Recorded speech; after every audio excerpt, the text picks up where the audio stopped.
Hi everyone, welcome to Ramesh sir classes. అందరికీ good evening అండి. ఈరోజు మనము మార్చి 21వ తారీఖు ఉన్నటువంటి కరెంట్ అఫైర్స్ ని డిస్కస్ చేద్దాం. అందరికీ గుడ్ ఈవినింగ్. రైట్, సో మన ఫస్ట్ వన్ చూద్దాం. చూడండి, ఇంటర్నేషనల్ డే ఆఫ్ ఫారెస్ట్ అని చెప్పేసి అంటున్నాం. దీన్నే మనము వరల్డ్ ఫారెస్ట్ డే అని చెప్పేసి కూడా అంటాము. మరి ఈ డేకి సంబంధించి ఈ డే ఎప్పుడు, దాని యొక్క థీమ్ ఏంటి తెలుసుకుందాం. చూడండి, ఇది మనకి FAO అని చెప్పేసి అంటామండి. అంటే మనకి FAO food and agriculture organisation అని చెప్పేసి ఇటలీ రోమ్ కేంద్రంగా పనిచేస్తూ ఉంటుంది. వీరి యొక్క ఆధ్వర్యంలో ప్రతి సంవత్సరం కూడా మార్చి 21వ తారీఖున ఈ యొక్క వరల్డ్ ఫారెస్ట్ డే లేకపోతేనేమో international day of the forest ని సెలబ్రేట్ చేస్తూ ఉంటారు. మరి దీనికి సంబంధించినటువంటి డే ఎప్పుడు సార్ అంటే మార్చి 21 అండి. మార్చి 21వ తారీఖు అని చెప్పేసి అంటాం. మరి దీనికి సంబంధించినటువంటి ఇతివృత్తం థీమ్ ఏంటి సార్ అంటే ఫారెస్ట్స్ అండ్ ఎకానమీస్ అని చెప్పేసి అంటామండి. ఎకానమీస్ అని చెప్పేసి దీని యొక్క థీమ్ గా ఉండడం జరిగింది. సో థీమ్ ఇంపార్టెంట్ ఏనండి. సో థీమ్ కూడా చాలా ఈజీగా ఉంది కదా. ఇలా ఉంటే బాగుంటుంది సార్, థీమ్స్ అన్ని కూడా చదువుకోవడానికి ఈజీగా ఉంటుంది అంటారా? ఉండాలనే కోరుకుందాం. ఏంటి సార్ అంటే దీని యొక్క థీము ఫారెస్ట్ అండ్ ఎకానమీస్ అనే యొక్క థీమ్ తో ఈ డేని సెలబ్రేట్ చేస్తూ ఉన్నారు. అంటే అడవుల యొక్క ఇంపార్టెన్స్ ఏంటి, డీఫారెస్టేషన్ చేస్తే అంటే అడవులను నరికివేస్తే కలిగేటువంటి నష్టాలు ఏంటి, అదేవిధంగా అడవులు మానవాళికి ఏ విధంగా ఉపయోగపడుతున్నాయి అని దీని యొక్క ఉపయోగాన్ని ఈ రోజు అవేర్నెస్లు కల్పిస్తూ ఉంటారు. ఈ డే మీద కొన్ని NGOs కొన్ని ఆర్గనైజేషన్స్ కలిసి అవేర్నెస్ ప్రోగ్రాముల్ని అంటే ప్రజలకు తెలియచేయటము ఈ యొక్క డే యొక్క ముఖ్య ఉద్దేశం. సో దాని డే ఏంటి, దాని థీమ్ ఏంటి అయిపోయింది. మరి ఈ యొక్క డేని సెలబ్రేట్ చేసేది ఎవరు అని చెప్పేసి అన్నాను, FAO వాళ్ళ ఆధ్వర్యంలో చేస్తారు. యాక్చువల్గా యునైటెడ్ నేషన్ జనరల్ అసెంబ్లీ అని చెప్పేసి అంటామండి. అంటే UNGA అని చెప్పేసి అంటాం. దాంట్లో మొత్తము 193 సభ్య దేశాలు ఉంటాయి. ఆ యొక్క యునైటెడ్ నేషన్ జనరల్ అసెంబ్లీ వారు 2012వ సంవత్సరంలో ప్రతి సంవత్సరం కూడా మార్చి 21వ తారీఖున ఈ వరల్డ్ ఫారెస్ట్ డేని సెలబ్రేట్ చేయాలి అని చెప్పేసి తీర్మానించడం జరిగింది. మరి ఫస్ట్ టైం 2013 నుంచి ఈ డేని అధికారికంగా FAO వారు ఈ యొక్క డేని FAA వారు సెలబ్రేట్ చేస్తూ ఉన్నారు. అంటే వాళ్ళ యొక్క ఆధ్వర్యంలో ఈ డేని సెలబ్రేట్ చేస్తూ ఉన్నారు. సో ఆ పాయింట్ ఒకసారి ఇక్కడ మనం చూసినట్లయితే సో ఇక్కడ చూద్దాం. చూడండి, ఏంటి సార్ అంటే FAO అని చెప్పేసి అంటామండి. FAO అని చెప్పేసి అంటాం. అంటే ఏంటి సార్ FAO అంటే ఫుడ్ అండ్ అగ్రికల్చర్ ఆర్గనైజేషన్ అని చెప్పేసి అంటామండి. అగ్రికల్చర్ ఆర్గనైజేషన్ అని చెప్పేసి అంటామండి. సో దీన్ని 1945లో ఏర్పాటు చేయటం జరిగింది. ఎప్పుడండి? 1945 అక్టోబర్ 16న ఏర్పాటు చేశారు. అక్టోబర్ 16నే మనము వరల్డ్ ఫుడ్ డే అని చెప్పేసి కూడా అంటాం. అదొకటి గుర్తుంచుకోండి. ఏంటి సార్ అంటే ఇదే మనకి వరల్డ్ ఫుడ్ డే అని చెప్పేసి కూడా అంటాము. మరి దీని యొక్క హెడ్ క్వార్టర్స్ ఎక్కడ ఉంటుంది సార్ అంటే ఇటలీ రోమ్ కేంద్రంగా ఉంటుందండి. ఇటలీ రోమ్ కేంద్రంగా ఈ యొక్క FAO రోమ్ కేంద్రంగా ఉంటుంది. మరి దీనికి ప్రస్తుతం హెడ్ గా ఎవరున్నారు సార్ అంటే దీనికి హెడ్ గా క్యూ డాంగ్ యు అని చెప్పేసి అంటామండి. ఓకేనా? సో మనకి FAO so director general so మనకి ఎవరు సార్ అంటే క్యూ డాంగ్ యు అని చెప్పేసి అంటాము. క్యూ డాంగ్ యు అని చెప్పేసి అంటాము. చైనా దేశానికి సంబంధించినటువంటి పర్సన్ ఈ క్యూ డాంగ్ యు అనే వ్యక్తి రెండోసారి సో వీరు రీఎలెక్ట్ అవడం జరిగింది. సో ఇది FAOకి సంబంధించి వీళ్ళ ఆధ్వర్యంలోనే ఈ డేని సెలబ్రేట్ చేస్తూ ఉంటారు. మరి ఈ డేని ఫస్ట్ టైం ఎప్పుడు సెలబ్రేట్ చేశారు సార్ అంటే 2013 మార్చి 21 నుంచి ఈ డేని సెలబ్రేట్ చేస్తూ ఉన్నారు. UNGA United nation general assembly వారు 2012లో ఈ యొక్క డేని సెలబ్రేట్ చేయాలని చెప్పేసి తీర్మానించడం జరిగింది. సో ఇవి స్టాటిక్ పార్ట్ కింద ఉంటాయి, గుర్తుంచుకోండి. సో చూడండి, ఇంటర్నేషనల్ ఆర్గనైజేషన్ లో భాగంగా FAOని అంటే ఫుడ్ అండ్ అగ్రికల్చర్ ఆర్గనైజేషన్ ని మనం ఈ రోజు డిస్కస్ చేయడం జరిగింది. సో మరి దాని యొక్క థీమ్ ఏంటి, డేట్ ఏంటి, ఇది గుర్తుంచుకోండి. మరి అడవుల్నే లంగ్స్ ఆఫ్ ఎర్త్ అని చెప్పేసి కూడా అంటామండి. సో మరి అడవుల్ని ఏమంటాం సార్ అంటే లంగ్స్ ఆఫ్ ఎర్త్ అని చెప్పేసి కూడా అంటాము. లంగ్స్ ఆఫ్ ఎర్త్ అని చెప్పేసి కూడా అంటాము. సో ఇదొకటి గుర్తుంచుకోండి. అడవుల్ని సో ఫారెస్ట్ ని ఏమంటాం సార్ అంటే లంగ్స్ ఆఫ్ ఎర్త్ అని చెప్పేసి కూడా అంటాం. సో ఈ పాయింట్ గుర్తుంచుకోండి, సరిపోతుంది. నిన్న మనము స్పారో డేకి సంబంధించి కూడా మనం డిస్కస్ చేసామండి. ఐ లవ్ స్పారో అని చెప్పేసి స్పారో డే ఎప్పుడు మార్చి 21. ఈ రోజు ఏంటి వరల్డ్ ఫారెస్ట్రీ డే. సో దీనికి సంబంధించి దాని యొక్క థీమ్ ఏంటి సార్ అంటే ఫారెస్ట్ అండ్ ఎకానమీస్ అని చెప్పేసి అంటాం. రేపు అంటే మార్చి 22వ తారీఖున వరల్డ్ వాటర్ డేని సెలబ్రేట్ చేద్దాం. ఓకేనా, డిస్కస్ చేద్దాం. ఇదే రోజు కూడా సో మనకి వరల్డ్ ఫారెస్ట్ డేస్ తో పాటుగా వరల్డ్ గ్లేషియర్స్ డే అని చెప్పేసి కూడా అంటామండి. అంటే హిమపాతాలు అని చెప్పేసి అంటామా, సో అది కూడా ఉంది. ఒకే రోజు చాలా డేస్ ఉంటాయండి. సో పనిలో పనిగా ఫారెస్ట్ డే రోజే మీరు ఏం చేస్తారంటే గ్లేషియర్స్ డే అని చెప్పేసి కూడా ఇక్కడ మీరు గుర్తుంచుకోండి. సో ఏంటి సార్ అంటే వరల్డ్ గ్లేషియర్స్ డే లేదా ఇంటర్నేషనల్ డే ఆఫ్ గ్లేషియర్స్ అని చెప్పేసి అంటామండి. సో మనకి గ్లేషియర్స్ అని చెప్పేసి అంటాము. ఇది ఒక పాయింట్ కూడా మీరు గుర్తుంచుకోండి. ఓకేనా, రైట్. సో నెక్స్ట్ మనం చూద్దాం, చూడండి నెక్స్ట్ మనం చూద్దాం. ఎస్, ద ప్రిట్జికర్ ఆర్కిటెక్చర్ ప్రైజ్ చాలా చాలా చాలా ఇంపార్టెంట్ అండి. సో రేపు రాబోతున్నటువంటి ఎగ్జామ్ లో ఖచ్చితంగా ఈ ప్రిట్జికర్ అవార్డుకి సంబంధించి బిట్ ఎక్స్పెక్ట్ చేయొచ్చు. ఏంటి సార్ అసలు ఈ ప్రిట్జికర్ అవార్డు అంటే ఆర్కిటెక్ట్ రంగంలో చూడండి ఇక్కడే ఉంది. సో ఆర్కిటెక్చర్ అని చెప్పేసి అంటామండి. అంటే వాస్తు శిల్పి అని తెలుగులో అంటాం. ఇట్ ఈజ్ బెటర్ ఆర్కిటెక్చర్ అనే గుర్తుంచుకోండి. అంటే ఈ యొక్క అవార్డుని ఏదైతే మనకి వినూత్నంగా కట్టడాలు ఆర్కిటెక్చర్ ఉంటాయి చూసారా, అలాంటి శిల్పులకు అలాంటి ఆర్కిటెక్చర్కు ఈ అవార్డు ఇస్తూ ఉంటారు. ఒకప్పుడు చూస్తే ఓన్లీ పూరిళ్ళు పెంకుటిల్లే ఉండేయండి. ఇప్పుడు అలా కాదు, రకరకాల కట్టడాలు రకరకాల డిజైన్లు. ఇప్పుడు మీరు చూశారు ఒక్కొక్క ఎయిర్పోర్ట్ కమలం ఆకృతిలో డిజైన్ చేశారని, కొన్ని ఎయిర్పోర్ట్స్ నక్షత్రం ఆకారంలో డిజైన్ చేశారని, కొన్ని శంకు రూపంలో డిజైన్ చేశారని మనం డిజైన్స్ చెప్పుకుంటామే. అలాంటి డిజైన్లకు ఆవిష్కర్తలు ఎవరైతే ఉంటారో అంటే ఈ యొక్క ఆర్కిటెక్ట్ రంగంలో విశేష సేవ చేసిన వారికి ఈ అవార్డు ఇస్తూ ఉంటారు. దీనినే నోబెల్ ప్రైజ్ ఆఫ్ ఆర్కిటెక్ట్ అని చెప్పేసి అంటారు. అంటే ఆర్కిటెక్ట్ రంగంలో అతిపెద్ద అవార్డు ఇదే. సో సాధారణంగా మనం డిస్కస్ చేసేటప్పుడు మన భారతదేశంలో సినిమా రంగం నుంచి హైయెస్ట్ అవార్డు అంటే ఏమి చెప్పాం, దాదాసాహెబ్ ఫాల్కే అవార్డు. ప్రపంచవ్యాప్తంగా అయితే ఆస్కార్ అవార్డ్స్. అదే విధంగా లిటరేచర్ లో మన భారతదేశంలో హైయెస్ట్ అవార్డు ఏంటి, జ్ఞానపీఠ అవార్డు. ప్రపంచవ్యాప్తంగా ఏంటి అంటే బూకర్ ప్రైజ్ అవార్డు అని చెప్పేసి అంటామండి. Booker prize, international Booker prize award అని చెప్పేసి అంటాం. అదే విధంగా మన భారతదేశంలోనే సో మనకి ఏదైతే సివిలియన్ హానర్ అతి పెద్ద హానర్ ఏంటి, భారతరత్న అవార్డు. ప్రపంచవ్యాప్తంగా అంటే ఏంటి, నోబెల్ అవార్డు అని చెప్పేసి అంటాం. అలానే ఆర్కిటెక్ట్ రంగంలో ఇచ్చే సో మీకు హైయెస్ట్ అవార్డు దాన్ని మనము నోబెల్ అవార్డుతో మనకి కంపేర్ చేస్తారండి. అంతే తప్ప ఈ విభాగంలో నోబెల్ అవార్డు ఇవ్వటం కాదు. ఒకళ్ళిద్దరు అలా కన్ఫ్యూజ్ అవుతారండి. అంటే నోబెల్ ప్రైజ్ ఇన్ ఆర్కిటెక్ట్ అంటే ఆర్కిటెక్ట్ లో నోబెల్ ప్రైజ్ ఇస్తారేమో అనుకుంటారు. నో, అంటే నోబెల్ అవార్డ్స్ తో కంపేర్ చేస్తూ ఉంటాం. ఇప్పుడు for example Raman Magsaysay award ఉందండి. ఆ రామన్ మెగాసెసే అవార్డుని మనం ఏమి కంపేర్ చేస్తాం, ఏషియాస్ హైయెస్ట్ ప్రైజ్ అని చెప్పేసి అంటాం, లేదా ఏషియాస్ నోబెల్ ప్రైజ్ అని చెప్పేసి కూడా అంటాం. అంటే అలా కంపేర్ చేస్తాం. మీరు చిరంజీవి లాగా ఉన్నారే, మీరు అల్లు అర్జున్ లాగా ఉన్నారే, ఓకేనా, మీరు జూనియర్ ఎన్టీఆర్ లాగా ఉన్నారండి, మీరు సినిమా హీరో లాగా ఉన్నారండి, హీరో లాగా ఉంటారని అంటామే. అంటే అలా ఉంటాడనండి, కంపారిజన్. అంతే తప్ప ఆయన అల్లు అర్జున్ అవుతాడని, ఆయన మెగాస్టార్ అవుతాడని కాదండి, ఆయన పవన్ కళ్యాణ్ అవుతాడని కాదండి. సో అలా కంపారిజన్ చేస్తూ ఉంటారు. So this is the Nobel prize of architect అని చెప్పేసి అంటాం.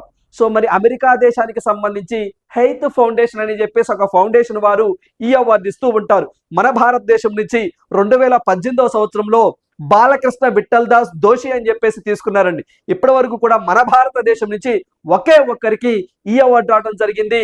వారే బాలకృష్ణ విఠల్ దాస్ దోషి గారు. గుజరాత్ రాష్ట్రానికి సంబంధించిన వ్యక్తి. వారు చనిపోవడం జరిగింది. వారు చనిపోయిన అనంతరము పద్మ విభూషణ్ అవార్డు కూడా వారికి ఇవ్వడం జరిగింది. మరి ఆ తరువాత ఈ యొక్క అవార్డుని సో 2026కు సంబంధించి చిలీ దేశానికి సంబంధించినటువంటి ఒక వ్యక్తి తీసుకోవడం జరిగింది. సో వారితో పాటుగా లాస్ట్ ఇయర్ అండి, సో లాస్ట్ ఇయర్ కూడా సో చైనా దేశానికి సంబంధించిన వ్యక్తి తీసుకోవడం జరిగింది. అవన్నీ కూడా ఇప్పుడు డిస్కస్ చేద్దాం. సార్ దీనికి నగదు బహుమతి ఉంటుందా అంట, సరే ఉంటుందండి. సో దీనికి క్యాష్ ప్రైజ్ ఉంటుంది. సో దీనికి సంబంధించి $1,00,000 అనేది నగదు బహుమతిగా ఉన్నది. హెయిత్ ఫౌండేషన్ వారు దీన్ని ప్రదానం చేస్తారు. ఈ యొక్క క్యాష్ ప్రైజ్ తో పాటుగా ఒక ఏదైతే మనకి బ్రాంజ్ మెడల్ కూడా ఈ అవార్డుతో పాటుగా ఇస్తారు. రైట్. సో ఇక్కడ ఒకసారి 1 by 1 చూద్దాం. చూడండి, ఇప్పుడు నేను చెప్పినవన్నీ కూడా బోర్డు మీద రాస్తాను. ఏంటి సార్ అంటే ద ప్రిట్జికర్ ఆర్కిటెక్చర్ ప్రైజ్ అని చెప్పేసి అంటాం. మరి దీనిని 2026వ సంవత్సరానికి సంబంధించి ఒక్కొక్కసారి చూడండి మనము అవార్డీస్ అంటాం, రిసిపియంట్ అని చెప్పేసి అంటాం, లేదా లారెట్స్ అని చెప్పేసి కూడా అంటామండి. ఇక్కడ మీకు పదం కనబడుతుంది, లారెట్ అని చెప్పేసి అంటాం. అఫీషియల్ గా అలానే అంటామండి. ఓకేనా, అది లారెట్ అన్నా రిసిపియంట్ అన్నా అవార్డీస్ అన్నా అంతా ఒకటే. సో ఇక్కడ మనకి ఆయన పేరు చూసేసరికి 2026వ సంవత్సరానికి సంబంధించి ఎవరికి ఇచ్చారు సార్ అంటే ఈ యొక్క అవార్డుని సిల్జాన్, చూడండి ఏంటి సార్ అంటే స్మిల్జాన్ రాడిక్ క్లార్క్ అని చెప్పేసి చిలీ దేశానికి సంబంధించిన సార్. ఆయన పేరేంటి సార్ అలా ఉంది, అసలు నోరే తిరగట్లేదు సార్, మేము ఎలా గుర్తుంచుకుంటాం సార్ అంటారేమో. సో కాంపిటేటివ్ ఎగ్జామ్ లో ఇలాంటి వస్తువు ఉంటాయి, నవ్వుతూ స్వీకరించాలి అంతే, ఓకేనా. నీకు ప్రొనౌన్సియేషన్ కాదు కావాల్సింది, ఆన్సర్ పెట్టావా లేదా కావాలి. సో ఇక్కడ మీరు చూస్తే స్మైల్ అని గుర్తుంచుకోండి, SMIL స్మైల్, స్మైల్ కానీ అది స్మైల్ కాదండి, మనకి స్మిల్జాన్ అని చెప్పేసి అంటామండి, ఓకేనండి. SMILE స్మైల్ కదా, స్మైల్ అని గుర్తుంచుకో, ఓకేనా. ఇక్కడ క్లార్క్ అని చూడండి, ఇది కామన్, ఇది మనం ఎప్పుడు ఈ పదం వింటుండే, క్లార్క్ క్లార్క్ అని చెప్పేసి అంటాం, రాడిక్ క్లార్క్ అని చెప్పేసి అంటాం, వారికి రావడం జరిగింది, ఓకేనా. ఏ దేశం సార్ అంటే చిలీ దేశం. చిలీ అనగానే మీకు పాయింట్ గుర్తు రావాలి కదా, ప్రపంచంలో కుష్టు వ్యాధి అంటే మనకి లెప్రసీ అని చెప్పేసి అంటామా, ఆ లెప్రసీని రీసెంట్ గా ఎరాడికేషన్ చేసిన దేశం అంటే WHO వారు 2026 మార్చిలో ఏ దేశాన్ని ఎరాడికేషన్ ఆఫ్ లెప్రసీగా గుర్తించారంటే చిలీ దేశం అని చెప్పేసి మనం డిస్కస్ చేసాం. ప్రపంచంలో మొట్టమొదటి దేశం ఎరాడికేషన్ దేశం ఈ యొక్క ఏదైతే లెప్రసీ కుష్టు వ్యాధిని ఏంటి సార్ అంటే జోర్డాన్ దేశం అని చెప్పేసి మనం డిస్కస్ చేసాం. ఆ దేశానికి సంబంధించినటువంటి పర్సన్, రైట్. సో మరి ఆర్కిటెక్చర్ కి సంబంధించినటువంటి సో ఫస్ట్ స్టాటిక్ పార్ట్ చూద్దాం. చూడండి దీన్ని ఎప్పుడు ఏర్పాటు చేశారు సార్ అంటే 1979లో ఏర్పాటు చేయడం జరిగింది. సో దీన్ని ఎస్టాబ్లిష్ చేసింది ఎప్పుడు సార్ అంటే, సో దీన్ని ఏర్పాటు చేసినది, సో ఇవి కూడా గుర్తుంచుకోవాలండి, ఎస్టాబ్లిష్డ్, ఫార్మేషన్ అని చెప్పేసి ఎలా అయినా అంటాం. సో మనకి ఫార్మేషన్ అన్నా, ఎస్టాబ్లిష్డ్ అన్నా, ఇన్సెప్షన్ అన్నా, ఓకేనండి, ఇన్స్టిట్యూషన్ అన్నా ఏదైనా ఒకటి ఏర్పాటు చేసింది 1979లో ఏర్పాటు చేయడం జరిగింది. సో దీన్నే మనం ఏమంటాం సార్ అంటే నోబెల్ ప్రైజ్, ఏంటండి నోబెల్ ప్రైజ్ ఆఫ్ ఆర్కిటెక్ట్ అని చెప్పేసి అంటామండి, నోబెల్ ప్రైజ్ ఆఫ్ ఆర్కిటెక్ట్ అని చెప్పేసి అంటాం, ఆర్కిటెక్చర్ అని చెప్పేసి అంటాం. మరి ఎవరు ప్రజెంట్ చేస్తారు sir, presented by Hayath foundation అని చెప్పేసి అంటామండి. సో మనకి హైత్ ఫౌండేషన్ అని చెప్పేసి అంటాము, ఈ ఫౌండేషన్ వారు ఈ అవార్డు ఇస్తూ ఉంటారు. ఇది ఏ దేశానికి సంబంధించారంటే అమెరికా దేశానికి సంబంధించింది. మరి దీని యొక్క హైత్ ఫౌండేషన్ ఫౌండర్స్ ఎవరు సార్ అని ఎగ్జామ్ లో అడుగుతారండి. ఫర్ ఎగ్జాంపుల్ జ్ఞానపీఠ అవార్డు మీరు చదివేటప్పుడు భారతీయ జ్ఞానపీఠ ట్రస్ట్ ని ఏర్పాటు చేసింది ఎవరు అనగానే సో ప్రసాద్ జైన్, రోమా జైన్ అనే దంపతులు ఏర్పాటు చేశారని మీరు చదువుకున్నారు కదా. సేమ్ యాజ్ ఇట్ ఈస్ గానే దీన్ని కూడా హైత్ ఫండ్ ఏర్పాటు చేయడంలో ఇద్దరు వ్యక్తులు కీలకంగా ఉన్నారు. వారు ఒకళ్ళు వచ్చేసరికి జై.ఏ. ప్రిడ్జికర్ అని చెప్పేసి అంటామండి, ప్రిడ్జికర్ అని చెప్పేసి వీరు ఒకళ్ళు, మరొకళ్ళు వచ్చేసరికి సెకండ్ పర్సన్ వచ్చేసరికి సిండీ ప్రిడ్జికర్ అని చెప్పేసి అంటామండి, ప్రిడ్జికర్ అని చెప్పేసి. సో వీరి యొక్క ఆధ్వర్యంలోనే హైత్ ఫౌండేషన్ ఏర్పాటు చేశారు. వీరు ప్రతి సంవత్సరం కూడా ఈ ప్రైజ్ ని ఇస్తూ ఉంటారు, రైట్. మరి దీనికి సంబంధించినటువంటి క్యాష్ ప్రైజ్, నగదు బహుమతి ఎంత సార్ అంటే చెప్పాను కదా ఇందాల మీకు, సో $1,00,000 అని చెప్పేసి ఇక్కడ మీరు గుర్తుంచుకోవాలి. సో $1,00,000 అని చెప్పేసి అంటాం. దీనితో పాటుగా ఒక బ్రాంజ్ మెడల్ కూడా ఇస్తారండి. ఏంటి సార్ అంటే ఒక బ్రాంజ్ మెడల్ కూడా మెడల్ కూడా ఇస్తారు. యాక్చువల్ గా ఈ బ్రాంజ్ మెడల్ అనేది 1987 నుంచి ఇస్తున్నారు. చాలా చాలా చాలా ఇంపార్టెంట్ అండి. సో ఈ మెడల్ అనేది 1987 నుంచి ఇస్తున్నారు. అదేంటి సార్ మీరు 79 అని చెప్పారు కదా అంటారేమో, 79లో ఓన్లీ క్యాష్ ప్రైజ్ మాత్రమే ఇచ్చేవారు. ఆ తర్వాత నగదు బహుమతితో పాటుగా ఒక బ్రాంజ్ మెడల్, ఏ మెడల్ రేపు మీకు ఎగ్జామ్ లో గోల్డ్ మెడల్, సిల్వర్ మెడల్ అని ఇస్తారండి. మీరు ఫ్లోలో కరెక్టే కదా, ₹1,00,000 క్యాష్ ప్రైజ్ అండ్ మెడల్ కూడా ఇస్తారు కదా అనుకుంటారండి. బట్ ఏ మెడల్ అనేది ఓవర్ లుక్ లో మీరు చదవరండి, మెడల్ అనే చదువుతారు. అది గోల్డా, కాపరా, బ్రాంజా అని చెప్పేసి మీరు చూసుకోరు. It is a bronze medal. 1987 నుంచి అంటే 1987 నుంచి ఈ యొక్క బ్రాంజ్ మెడల్ కూడా ప్రదానం చేస్తున్నారు బేసిక్ గా. మరి అవార్డు తీసుకున్నటువంటి మొట్టమొదటి వ్యక్తి ఎవరు సార్ అన్నది కూడా ఈ exam point of view important అండి. మరి ఈ అవార్డు తీసుకున్నటువంటి మొట్టమొదటి వ్యక్తి ఒకసారి చూద్దాం. చూడండి, ఇదో ఫిలిప్ జాన్సన్ అని చెప్పేసి అంటామండి. సో 1979లో ఈ యొక్క ఫిలిప్ జాన్సన్ గారికి ఈ అవార్డు ఇవ్వడం జరిగింది. అయితే ఈ ఫిలిప్ జాన్సన్ గారు ఏ దేశానికి సంబంధించిన అంటే అమెరికా దేశానికి సంబంధించినటువంటి వ్యక్తి, USA, అంతే అయిపోయిందండి. ఫస్ట్ ఈయనేనండి 1979 ఏర్పాటు చేసినప్పుడు ఫస్ట్ ఈయనకే తీసుకున్న ఈ యొక్క అవార్డు ఇచ్చారు. వారి పేరే ఫిలిప్ జాన్సన్ అని చెప్పేసి అంటాం. ఆ తర్వాత మరి మన భారతదేశం నుంచి ఎవరు తీసుకున్నారు ఇందాక చెప్పానండి. సో మనకి బాలకృష్ణ, పూర్తిగా చెప్పాలంటే బాలకృష్ణ విఠల్ దాస్ దోషి, మీరు బాలకృష్ణ దోషి అని చెప్పేసి గుర్తుంచుకున్నా పర్లేదు. వీరికి ఏ సంవత్సరంలో వచ్చిందని ఎగ్జామ్ లో అడుగుతారు. 2018 సంవత్సరంలో వీరికి ఈ అవార్డు రావడం జరిగింది. అయితే బాలకృష్ణ విఠలదాస్ దోషి గారు ఏ రాష్ట్రానికి సంబంధించిన వ్యక్తి అని ఎగ్జామ్ లో అడుగుతారు. మీరు గుర్తుంచుకోవాల్సింది గుజరాత్ అని చెప్పేసి గుర్తుంచుకోండి. సో గుర్తుంచుకోండి సార్ అంటే ఏ సార్ అంటే గుజరాత్ రాష్ట్రానికి సంబంధించిన పర్సన్.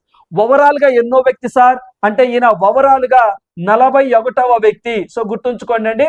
సో 41వ సో మనకి అవార్డును తీసుకోవడం జరిగింది. సో మనకి 41వ సో ఒకటి గుర్తుంచుకోండి 41వ ప్రిట్జికర్ అవార్డుని వీరు తీసుకోవడం జరిగింది. సో వీరికి సంబంధించి ఎందుకైనా మంచిది ప్రతి ఎగ్జామ్ లో స్టాటిక్ పార్ట్లు అడుగుతా ఉన్నారు వీరికి సంబంధించి. సో వీరికి పద్మ విభూషణ్ అవార్డు కూడా రావడం జరిగిందండి. 2023లో మరణాంతరము పోస్టుమస్ పద్మ విభూషణ్ రావడం జరిగింది. అదే విధంగా పద్మభూషణ్ కూడా రావడం జరిగిందండి. 2020లో రావడం జరిగింది. అదే విధంగా పద్మశ్రీ కూడా రావడం జరిగింది 1976లో. ఎవరికి అంటే బాలకృష్ణ విఠలదాస్ దోషి గారికి రావడం జరిగింది. వీరికి అగా ఖాన్ అని చెప్పేసి ఒక అవార్డు ఉందండి. అగా ఖాన్ అవార్డు అని చెప్పేసి కూడా అది కూడా ఆర్కిటెక్ట్ రంగంలో విశేష సేవ చేసిన వారికే ఇస్తారు. బట్ అది ప్రతి 3 సంవత్సరాలకు ఒకసారి ఇస్తారండి. సాధారణంగా వ్యక్తులకు, సంస్థలకు, ఆర్గనైజేషన్స్ కు ఇలాంటి వాటికి ఇస్తారు. 2023, 24, 25 ఈ సైక్లింగ్ గాను ఇచ్చారు. మళ్ళీ 25కి ఇచ్చారు కదా, 26, 27, 28కి గాను వస్తాయి. అంటే అగా ఖాన్ అవార్డ్స్ ఇప్పుడు అవసరం లేదు. ఓకేనా. సో లాస్ట్ టైం అంటే 23, 24, 25 ఈ సంవత్సరానికి గాను మన భారతదేశం నుంచి ఎవ్వరికి రాలేదు. సో అందువల్ల దాన్ని నాట పక్కన పెడుతున్నాను. అగా ఖాన్ అవార్డు అని చెప్పేసి సో ఆ అవార్డు కూడా వీరికి రావడం జరిగింది. ఏ సంవత్సరంలో వచ్చేసారంటే 1993, 94, 95కి గాను అంటే 93, 94, 95 ఆ డ్యూరేషన్ లో అగా ఖాన్ అని చెప్పేసి అంటామండి. అగా ఖాన్ అని చెప్పేసి అవార్డుని సో 93 నుంచి 95 మధ్య కాలంలో ఇచ్చినందుకు గాను అంటే ప్రతి 3 సంవత్సరాలకి ఒక డ్యూరేషన్ కల్పిస్తారు అగా ఖాన్ అవార్డు అనేది. అది కూడా ఆర్కిటెక్ట్ రంగంలోనే పర్టికులర్ గా ముస్లిం కట్టడాలకు సంబంధించిన అంశాల మీద చేసిన వారికి ఇస్తారు. సో ఈ స్టాటిక్ పార్ట్లు ఈయన గురించి తెలుసుకోండి. ఓకేనా. ఫస్ట్ వ్యక్తి తెలుసుకున్నాం. సో ఆ తరువాత రైట్. సో ఇప్పుడు వచ్చాం చూడండి. మరి 2026వ సంవత్సరానికి సంబంధించి చిలీ దేశానికి సంబంధించిన వ్యక్తి ఆయన ఇందులో మనం మాట్లాడుతున్నాం కదా. సో మనకి స్మిల్జాన్ రాడిక్ క్లార్క్ అని చెప్పేసి అంటామండి. ఓకేనా. క్లర్క్. సో ఈయన ఏ దేశం అంటే చిలీ దేశం. ఇక్కడ చూడండి సి ఉంది చూసారా. క్లర్క్ చిలీ దేశము అని చెప్పేసి గుర్తుంచుకోండి. ఓకేనా. సరిపోతుంది. మరి ఓవరాల్ గా ఇతను ఎన్నోవ ఈ ప్రిట్జికర్ అవార్డు తీసుకున్న వ్యక్తి ఎన్నోవ ప్రిట్జికర్ అవార్డు సార్ ఇది అంటే 2026కు సంబంధించి 2026కి సంబంధించి ఎన్నోది సార్ అంటే 49వ ప్రిట్జికర్ అవార్డు అని చెప్పేసి మీరు గుర్తుంచుకోవాలి. ఓకేనండి. 49వ ప్రిట్జికర్ అవార్డు అని చెప్పేసి మీరు గుర్తుంచుకోవాలి. అదొక పాయింట్. సో మరి ఇక్కడ చూడండి ఒక్కసారి మరి ఇతన్ని ఎంపిక చేయటానికి మరి 2026వ సంవత్సరానికి సంబంధించి ఈ ప్రిట్జికర్ అవార్డుని ఎంపిక చేయడానికి ఒక జ్యూరీ ఉంటుందండి. అంటే ఒక కమిటీ ఉంటుందండి. 9 మంది సభ్యులతో ఒక కమిటీ ఉందండి. మరి ఆ కమిటీ హెడ్ ఎవరు, ఆ జ్యూరీ హెడ్ ఎవరు అని చెప్పేసి అడుగుతారండి. వారే ఇదిగోండి. సో వీరి పేరు అల్జాండ్రో అరావినా అని చెప్పేసి అంటాము. వీరు జ్యూరీ చైర్మన్ గా ఉన్నారు. చూడండి రేపు కష్టంగా అడగాలంటే ఎగ్జామినరు ఆ జ్యూరీకి నేతృత్వం వహించింది ఎవరు అక్కడ రాంగ్ ఇస్తాడండి ఎగ్జామినర్. సో మరి ఏంటి కరెక్టే కదా. ఈ సల్మాన్ జాన్ రాడ్లిక్ మనకి ఇదిగోండి ఎవరైతే మరి కరెక్టే కదా. ఈ మనకి స్మిల్జాన్ రాడిక్ క్లార్కే కదా. బట్ ఏ కమిటీ నేతృత్వంలో అని చెప్పేసి అంటాడండి. అంటే ఆ కమిటీకి మొత్తం 9 మంది సభ్యులు అన్నాం కదా. ఆ 9 మందికి నేతృత్వం వహించినటువంటి జ్యూరీ చైర్మన్ ఎవరు లేదా చైర్ ఎవరు అనగానే ఈయన పేరు మీరు గుర్తుంచుకోవాలి. సో వారే అల్జాండ్రో అరావెనా అని చెప్పేసి అంటామండి. అరావెనా వీరు జ్యూరీకి హెడ్ గా ఉన్నారు. చాలా చాలా ఇంపార్టెంట్. ఎగ్జామినరే ఇలాంటి పట్టుకుంటాడండి మనల్ని. రైట్. మరి ఒక్కసారి చూద్దాం. చూడండి ఈ యొక్క అవార్డుని అంటే మనం ఫస్ట్ ఎవరో తెలుసుకున్నాం. మన భారతదేశం నుంచి ఎవరో తెలుసుకున్నాం. ఓవరాల్ గా 2026 ఎవరో తెలుసుకున్నాం. దాని కమిటీ కూడా తెలుసుకున్నాం. దాని బేస్ కూడా తెలుసుకున్నాం. ఎందుకైనా మంచిది ఒక్కొక్కసారి సరికాని అంశం ఏది సరైన అంశం ఏది అన్నప్పుడు 2025కు సంబంధించిన వ్యక్తిని కూడా ఇస్తారు. లేకపోతే వరుస క్రమంలో గుర్తించండి అని చెప్పేసి కూడా ఎగ్జామ్ లో అడుగుతారు. అందువల్ల 2026, 2025, 2024 అంటే పాస్ట్ 3 రిసిపియెంట్స్ లేదా లారెట్స్ కూడా మనం తెలుసుకోవాలి. మరి 2026కు సంబంధించి మనకి స్మిల్జాన్ రాడిక్ క్లర్క్ చిలీ దేశానికి సంబంధించిన వ్యక్తి.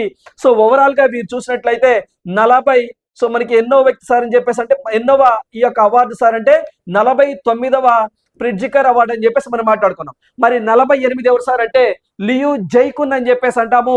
ఈయన చైనా దేశానికి సంబంధించిన వ్యక్తి. లాస్ట్ ఇయర్ మీ నోట్బుక్ లో ఇవే ఉంటుందని మనం డిస్కస్ చేసినప్పుడు లియు అండి, జియు కాదు, లియు జైకున్ అని చెప్పేసి వారు. మరి 2024కు సంబంధించి రికిన్ యమమోటో అని చెప్పేసి మాట్లాడుకోవడం. వీరు జపాన్ దేశానికి సంబంధించినటువంటి పర్సన్, ఇంకా వాళ్ళ అవసరం లేదులండి. ఈయన డేవిడ్ అలన్ చిప్పర్ఫీల్డ్ అని చెప్పేసి ఈయన పేరు. వీళ్ళ ముగ్గురు గుర్తుంచుకోండి సరిపోతుంది, ఓకేనా.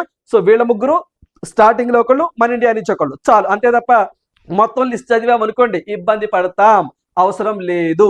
దిస్ ఈస్ ఆల్ అబౌట్ మనకి Pritzker award 2026 and base, right. Next one చూడండి. మరొక అవార్డు గురించి మనం మాట్లాడుకుందాం. స్టాక్ హోమ్ వాటర్ ప్రైజ్ అని చెప్పేసి అంటామండి. ఈ అవార్డు కూడా మనం ఎక్స్పెక్ట్ చేయొచ్చు.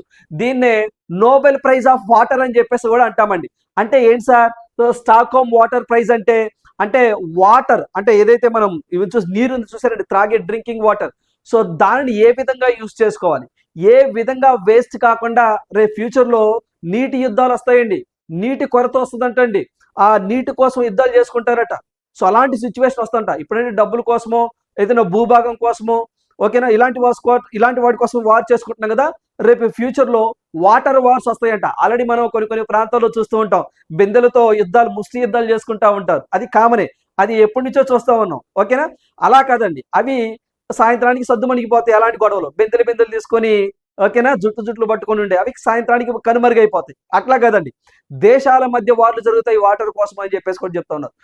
పర్టికులర్ గా ఈ యొక్క స్టాక్ హోమ్ వాటర్ ప్రైజ్ అనేది వాటర్ కన్జర్వేషన్ ఏ విధంగా ఉండాలి, ఏంటి, ఏ విధంగా ఫ్యూచర్ లో వీటిని పొదుపుగా వాడుకోవాలి అనేటువంటి అంశాల మీద ఎవరైనా విశేష సేవలు చేస్తారో అలాంటి వ్యక్తులకు, ఆర్గనైజేషన్లకు ఈ అవార్డు ఇస్తూ ఉంటారు. దీన్ని నోబెల్ ప్రైజ్ ఆఫ్ వాటర్ అని చెప్పేసి కూడా అంటారు. మరి ఇలాంటి వాటర్ ప్రైజ్ ని సార్ స్టాక్ హోమ్ అంటున్నారు. మేము స్టాక్ హోమ్ అనగానే మాకు నోబెల్ ప్రైజ్ గుర్తొస్తుంది sir, Sweden capital stock home గుర్తొస్తుంది సార్. వాళ్ళేనా సార్ ఇచ్చేది? ఎస్, యూఆర్ అబ్సల్యూట్లీ కరెక్ట్, వారే. స్వీడన్ క్యాపిటల్ ఏదైతే స్టాక్ హోమ్ అని చెప్పేసి అంటామో ఆ స్టాక్ హోమ్ వాటర్ ఫౌండేషన్ అని చెప్పేసి ఒక ఫౌండేషన్ ఉంటుంది. వీరు రాయల్ స్వీడిష్ అకాడమీ వారితో టైఅప్ అయ్యి ఈ యొక్క అవార్డు ఇస్తా ఉన్నారు అనే పాయింట్ ఇక్కడ మీరు గుర్తుంచుకోవాలి. మరి అలాంటి ఒక అవార్డు, ఇది నేను మీకు అఫీషియల్ వెబ్సైట్ లో ఉన్నటువంటి ఫ్రంట్ పేజీ అండి. నేను ఇక్కడ పెట్టే ప్రతిదీ కూడా అఫీషియల్ వెబ్సైట్ లో ఉన్నటువంటి ఫ్రంట్ పేజీనే పెడుతున్నాను. మరి ఈ యొక్క అవార్డుకి సంబంధించి 2026 సంవత్సరానికి అండ్ యంగెస్ట్ పర్సన్ అండి, మళ్ళీ చెప్తున్నాను, ఇప్పటి వరకు కూడా ఈ యొక్క అవార్డు తీసుకున్న వాళ్ళలో యంగెస్ట్ పర్సన్ ఈయనే, ఓకేనా. 44 సంవత్సరాలు అప్పుడు తీసుకున్నారు సార్. 44 సంవత్సరాలు అనేది యంగెస్టా? లేకపోతే మన ప్రెసిడెంట్ గారు ద్రౌపది ముర్ము గారు యంగెస్ట్ ప్రెసిడెంట్ ఆఫ్ ఇండియా, మరి ఆమె కదా, దాదాపుగా 65-66 సంవత్సరాలు ఉన్నాయి, ఆమె యంగెస్ట్ ప్రెసిడెంట్ ఆఫ్ ఇండియా. మరి అలాంటప్పుడు ఈ యొక్క స్టాక్ హోమ్ వాటర్ ప్రైజ్ ఇప్పటి వరకు తీసుకున్న వారిలో యంగెస్ట్ పర్సన్ ఈయనే. 44 సంవత్సరాలకి ఈయనకి ఈ అవార్డు ఈ యొక్క అవార్డు రావడం జరిగింది. వారి పేరేసరికి కవేష్ మధాని అని చెప్పేసి అంటాము. వీరు ఏ దేశానికి సంబంధించిన సార్ అంటే ఇరాన్ దేశానికి సంబంధించిన వ్యక్తి అని చెప్పేసి మీరు గుర్తుంచుకోవాలి. ఇక్కడ చూడండి, 2026 Stockholm water prize laureate అని చెప్పేసి అంటాం ప్రొఫెసర్ కవేహ్ మదాని అని చెప్పేసి అంటాము. ఈయన డైరెక్టర్ ఆఫ్ UNUINWEH అని చెప్పేసి అంటారు. అంటే అదేంటో నేను ఫుల్ ఫామ్ రాస్తాను చూడండి. అదే ఈయన యుఎన్ఓకి అనుబంధంగా పనిచేసేటువంటి ఒక ఇన్స్టిట్యూషన్ లో డైరెక్టర్ గా పనిచేస్తూ ఉన్నారు. ఇలా యుఎన్ఓకి అనుబంధంగా పనిచేస్తున్నటువంటి ఇన్స్టిట్యూషన్ లో ఆ ఇన్స్టిట్యూషన్ నుంచి అవార్డు తీసుకున్న వ్యక్తి మొదటి వ్యక్తి అండ్ యంగెస్ట్ పర్సన్ కూడా ఈ యొక్క మదాని గారే. మరి వీరు ఏ దేశానికి సంబంధించిన వ్యక్తి సార్ అంటే ఇరాన్ దేశానికి సంబంధించిన వ్యక్తి అని చెప్పేసి ఇక్కడ మీరు గుర్తుంచుకోవాలి. ఏ దేశం సార్ అంటే ఇరాన్ దేశానికి సంబంధించినటువంటి వ్యక్తి అండి. ఇరాన్ కంట్రీ కూడా ఇంపార్టెంట్ ఎగ్జామ్ పాయింట్ ఆఫ్ వ్యూలో, ఓకే. నా పేరేసరికి కవేహ్ మదాని అని చెప్పేసి అంటాం, రైట్. మరి ఇప్పుడు దీనికి సంబంధించి ఒకసారి చూడండి. మరి ఈయన దేనికి డైరెక్టర్ గా ఉన్నారు సార్ అంటే ఈ మదాని గారు యునైటెడ్ నేషన్స్. మనకి యునైటెడ్, మరి వీరు దేనికి ఉన్నారు సార్ అంటే United nations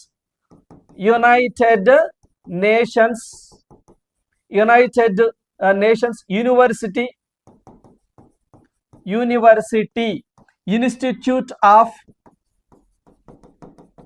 institute for Water environment and health అని చెప్పేసి అంటామండి. హెల్త్ అని చెప్పేసి అంటాం. అంటే దీన్ని మనం షార్ట్ ఫామ్ లో UNU United Nations University Institute for Water Environment Health అని చెప్పేసి అంటామండి. సో ఇదే మీకు IWEH అని చెప్పేసి అంటాం. సో దీనికి డైరెక్టర్ గా పనిచేస్తున్నాడండి, హెడ్ గా పనిచేస్తూ ఉన్నాడు డైరెక్టర్. ఏ దేశం? ఇరాన్ దేశం. ఆయనకి ఈ యొక్క ఏదైతే మనకి అదిగోండి UNUINWEH అని చెప్పేసి అన్నామా, ఇది UNOకి అనుబంధంగా పనిచేస్తుంది. కెనడా. సో దీని యొక్క హెడ్ క్వార్టర్ ఎక్కడ సార్ అంటే కెనడా అని చెప్పేసి అంటామండి. సో దీని యొక్క హెడ్ క్వార్టర్స్ ఎక్కడ సార్ అంటే కెనడా అని చెప్పేసి అంటాము. ఒంటారియో అనేటువంటి ప్రాంతము కెనడా అని చెప్పేసి అంటామండి. కెనడా అని చెప్పేసి అంటాం, అక్కడ ఉంటుంది దీని హెడ్ క్వార్టర్. సో దీన్ని 1996లో 1996లో ఏర్పాటు చేశారు. UNO అనుబంధంగా పనిచేస్తూ ఉంటుంది. ఇదేం చేస్తుంది సార్?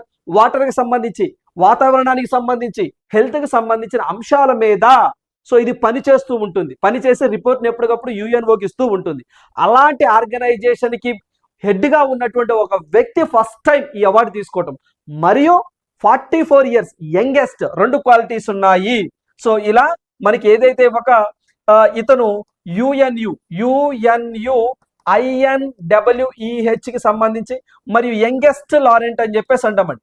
యంగెస్ట్ రిసిపియంట్ అని చెప్పేసి అనొచ్చు. రిసిపియంట్ అని చెప్పేసి అనొచ్చు.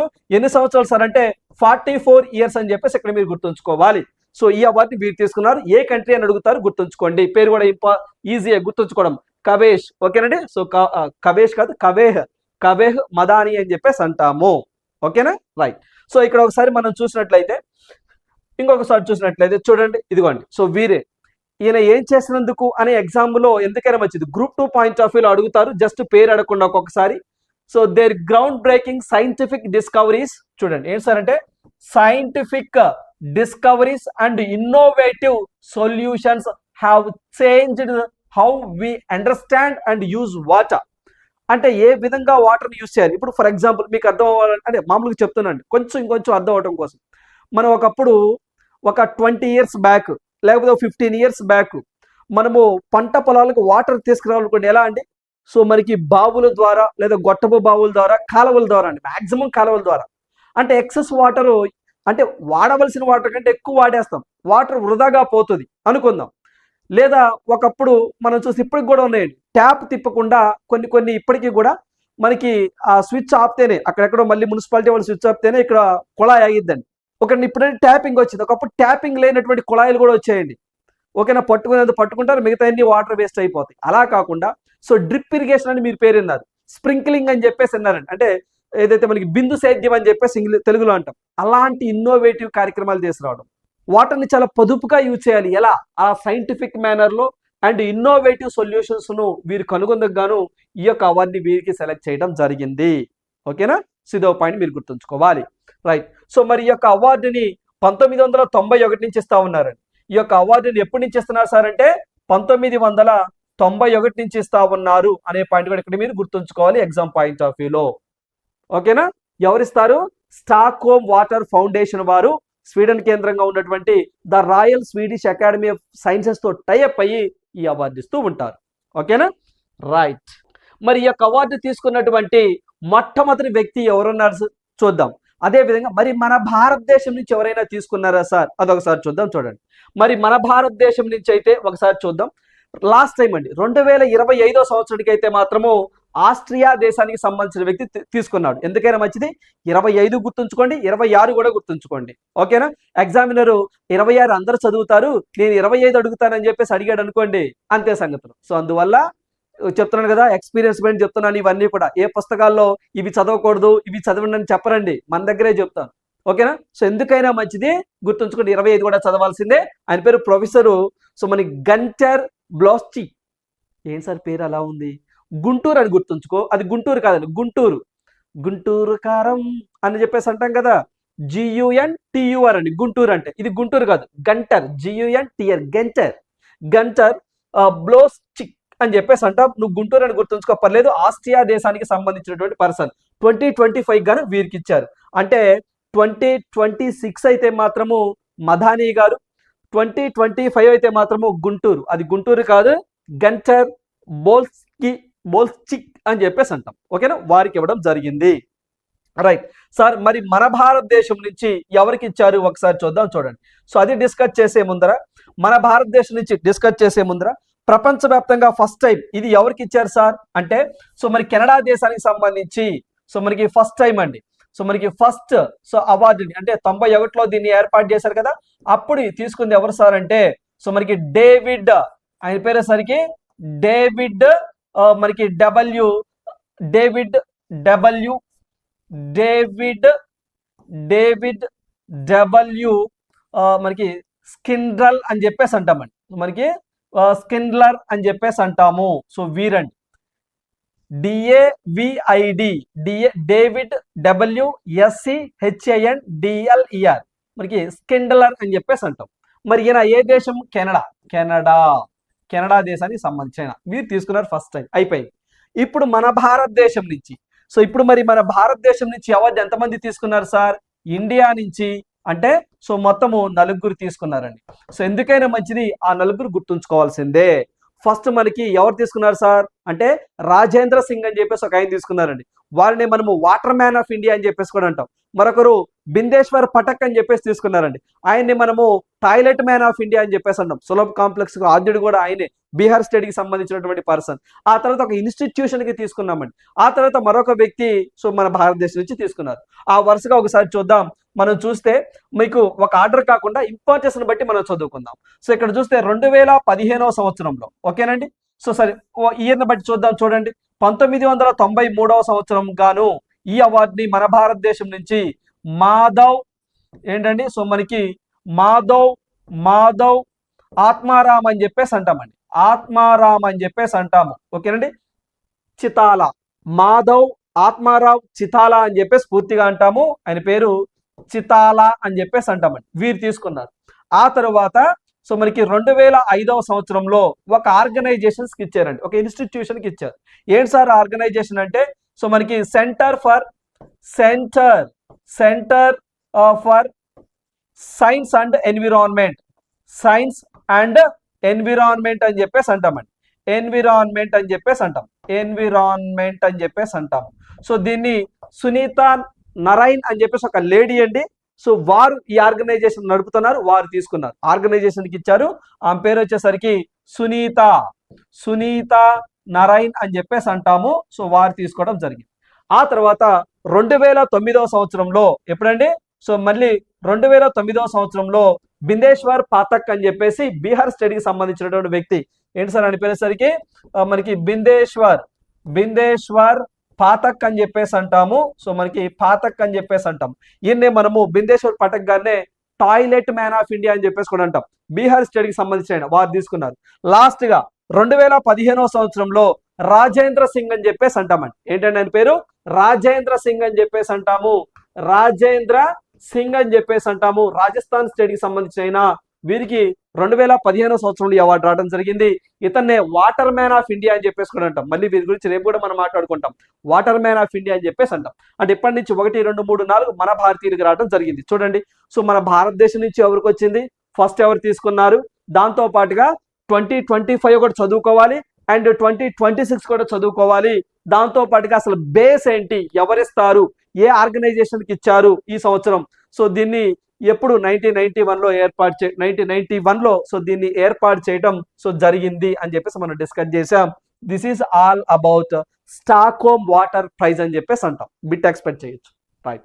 సో నెక్స్ట్ వన్ చూద్దాం. చూడండి, కొత్త ఐటీ చట్టం రెడీ అని చెప్పేసి అంటున్నారు. అంటే ఇన్కమ్ ట్యాక్స్ యాక్ట్ 2025 అనే ఒక చట్టము ఏప్రిల్ 1, 2026 నుంచి అమలులోనికి రాబోతుంది. గతంలో మనకి ఇన్కమ్ ట్యాక్స్ యాక్ట్ 1961 అని చెప్పేసి మీరు చదువుకున్నారండి. ఆ 1961 ప్లేస్ లో ఇప్పుడు ఈ చట్టాన్ని తీసుకురాబోతా ఉన్నారు. అంటే ఇన్కమ్ ట్యాక్స్ కి సంబంధించినటువంటి రూల్స్ కొన్ని చేంజ్ కాబోతున్నాయి అని చెప్పేసి మనం అర్థం చేసుకోవాలి. సో ఎగ్జామ్ పాయింట్ ఆఫ్ వ్యూలో మనం ఏదైతే గతంలో జిఎస్టీని ఎప్పటి నుంచి అమల్లోనికి వచ్చిందంటే 2017 జూలై 1 నుంచి అని, నీతి ఆయోగ్ ఎప్పటి నుంచి ఫోర్స్ లోకి వచ్చింది అంటే ప్లానింగ్ కమిషన్ ప్లేస్ లో నీతి ఆయోగ్ వచ్చిందని 2015 జనవరి 1 నుంచి వచ్చిందని చెప్పేసి, ఏదైతే కొత్త క్రిమినల్ చట్టాలు ఎప్పుడు వచ్చినాయి సార్ అంటే 2024 జూలై నుంచి వచ్చినాయని చెప్పేసి ఎలా చదువుకున్నారు. అదే విధంగా మనకి రీజనల్ రూరల్ బ్యాంక్స్ సో కొత్తగా మెర్జింగ్ అయిన తర్వాత సెప్టెంబర్ నుంచి వచ్చినాయని చెప్పేసి 2020 చదువుకున్నారు కదా. అలానే ఈ యొక్క ఇన్కమ్ ట్యాక్స్ యాక్ట్ 2025 ఎప్పటి నుంచి అమల్లోనికి రాబోతున్నాయి సార్ అంటే 2026 ఏప్రిల్ 1, ఇది మార్చి కదా, నెక్స్ట్ ఫినాన్షియల్ నుంచి అమల్లోనికి రాబోతున్నాయి. సో ఇక్కడ చూస్తే పాత ఆదాయపు పన్ను చట్టం అంటే 1961 ఏదైతే ఉందో దీని స్థానంలోనికి కొత్త చట్టాన్ని 2025 ఆగస్టు 12న పార్లమెంట్ ఆమోదం తెలిపిన సంగతి మీకు తెలిసిందే.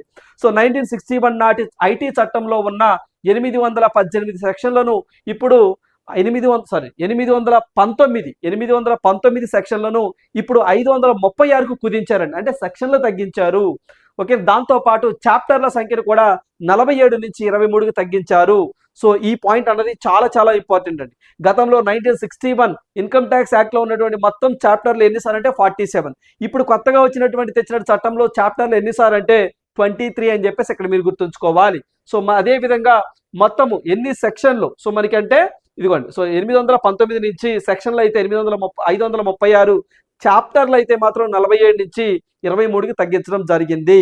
సో ఇక్కడ మనం ఒకసారి చూసినట్లయితే మరి ఇది ఎప్పటి నుంచి రాబోతుంది సార్ అంటే ఏప్రిల్ 1. సరే, ఇది చెప్పే ముందు ఒకసారి మీకు ఒక కాన్సెప్ట్ చెప్తాను చూడండి. ఏంటి సార్ అంటే ఇన్కమ్ ట్యాక్స్ యాక్ట్ అని చెప్పేసి అంటామండి. చూడండి ఒకసారి, ఏంటి సార్ అంటే ఇన్కమ్ ట్యాక్స్ యాక్ట్ అని చెప్పేసి అంటాం. ఈ యొక్క యాక్ట్ ఎప్పుడు వచ్చింది సార్ అంటే 1961లో రావడం జరిగింది. యాక్చువల్గా దీని ప్లేస్ లోనే 1922 అండి. సో ఇక్కడ మనకి దీని ప్లేస్ లోనే అంటే రీప్లేస్డ్ బై, సో ఇది మనకి 1922లో లీగలైజేషన్ అని చెప్పేసి లెజిస్లేషన్ అని చెప్పేసి అంటామండి. లెజిస్లేషన్ అని చెప్పేసి ఒక చట్టం ఉండేది. సో దీని ప్లేస్ లోనే ఇది వచ్చింది. ఆ తర్వాత ఇప్పుడు దీని ప్లేస్ లోకి వచ్చినటువంటి చట్టం ఏంటి సార్ అంటే సో ఇన్కమ్ ట్యాక్స్ యాక్ట్ 2025 అని చెప్పేసి అంటాము. ఇది రాబోతుంది. ఎప్పటి నుంచి రాబోతుంది సార్ అన్నది ఎగ్జామ్ పాయింట్ ఆఫ్ ఇంపార్టెంట్. మరి దీన్ని లోక్సభ ఎప్పుడు ఆమోద ముద్ర వేసింది, రాజ్యసభ ఎప్పుడు ఆమోద ముద్ర వేసింది అనే పాయింట్ కూడా exam point of important. So Lok Sabha దీన్ని 2025 ఆగస్టు 11వ తారీఖున లోక్సభ ఆమోదం తెలపడం జరిగింది. ఆ తరువాత రాజ్యసభ ఏదైతే ఉందో ఇది కూడా 2025 ఆగస్టు 12వ తారీఖున ఆమోదం తెలపడం జరిగింది. ఆ తర్వాత ప్రెసిడెంట్ గారు ఎప్పుడు సార్ ఆమోదం తెలిపారు అంటే 2025 ఆగస్టు 21వ తారీఖున దీన్ని ఆమోదం తెలిపారు. మరి ఇది ఎప్పటి నుంచి ఫోర్స్ లోనికి రాబోతుంది సార్ అంటే ఎఫెక్ట్, సో మనకి ఎఫెక్ట్ అని చెప్పేసి అంటామండి. అంటే కమ్ ఇంటూ లేదా కేమ్ ఇంటూ ఎఫెక్ట్ ఎప్పుడు సార్ అంటే సో 2026 ఏప్రిల్ 1 అని చెప్పేసి ఇక్కడ మీరు గుర్తుంచుకోవాలి. రేపు ఎగ్జామ్ పాయింట్ ఆఫ్ వ్యూలో లోక్సభ ఎప్పుడు ఆమోద ముద్ర వేసింది లేదా ప్రెసిడెంట్ గారు ఎప్పుడు దాన్ని ఆమోదించారు అని చెప్పేసి అంటారు. ఇక్కడ మనం చూసినట్లయితే ఇక్కడ చూడండి, ఏదైతే మనకి ఆగస్టు 12వ తారీఖు అని చెప్పేసి అంటున్నారండి. సో మరి ఆగస్టు 12వ తారీఖు అంటే రాజ్యసభ ఆమోదం పొందింది ఆగస్టు 12వ తారీఖు అండి. ఆగస్టు 12 రాజ్యసభ. ప్రెసిడెంట్ గారు అయితే మాత్రము అక్టోబర్ 21 అని చెప్పేసి ఇక్కడ మీరు గుర్తుంచుకోవాలి. ఓకేనా? సో మనకి అది ఆగస్ట్ అండి. సో ఇది ఆగస్టు 12. సో డేట్లు important 11, 12.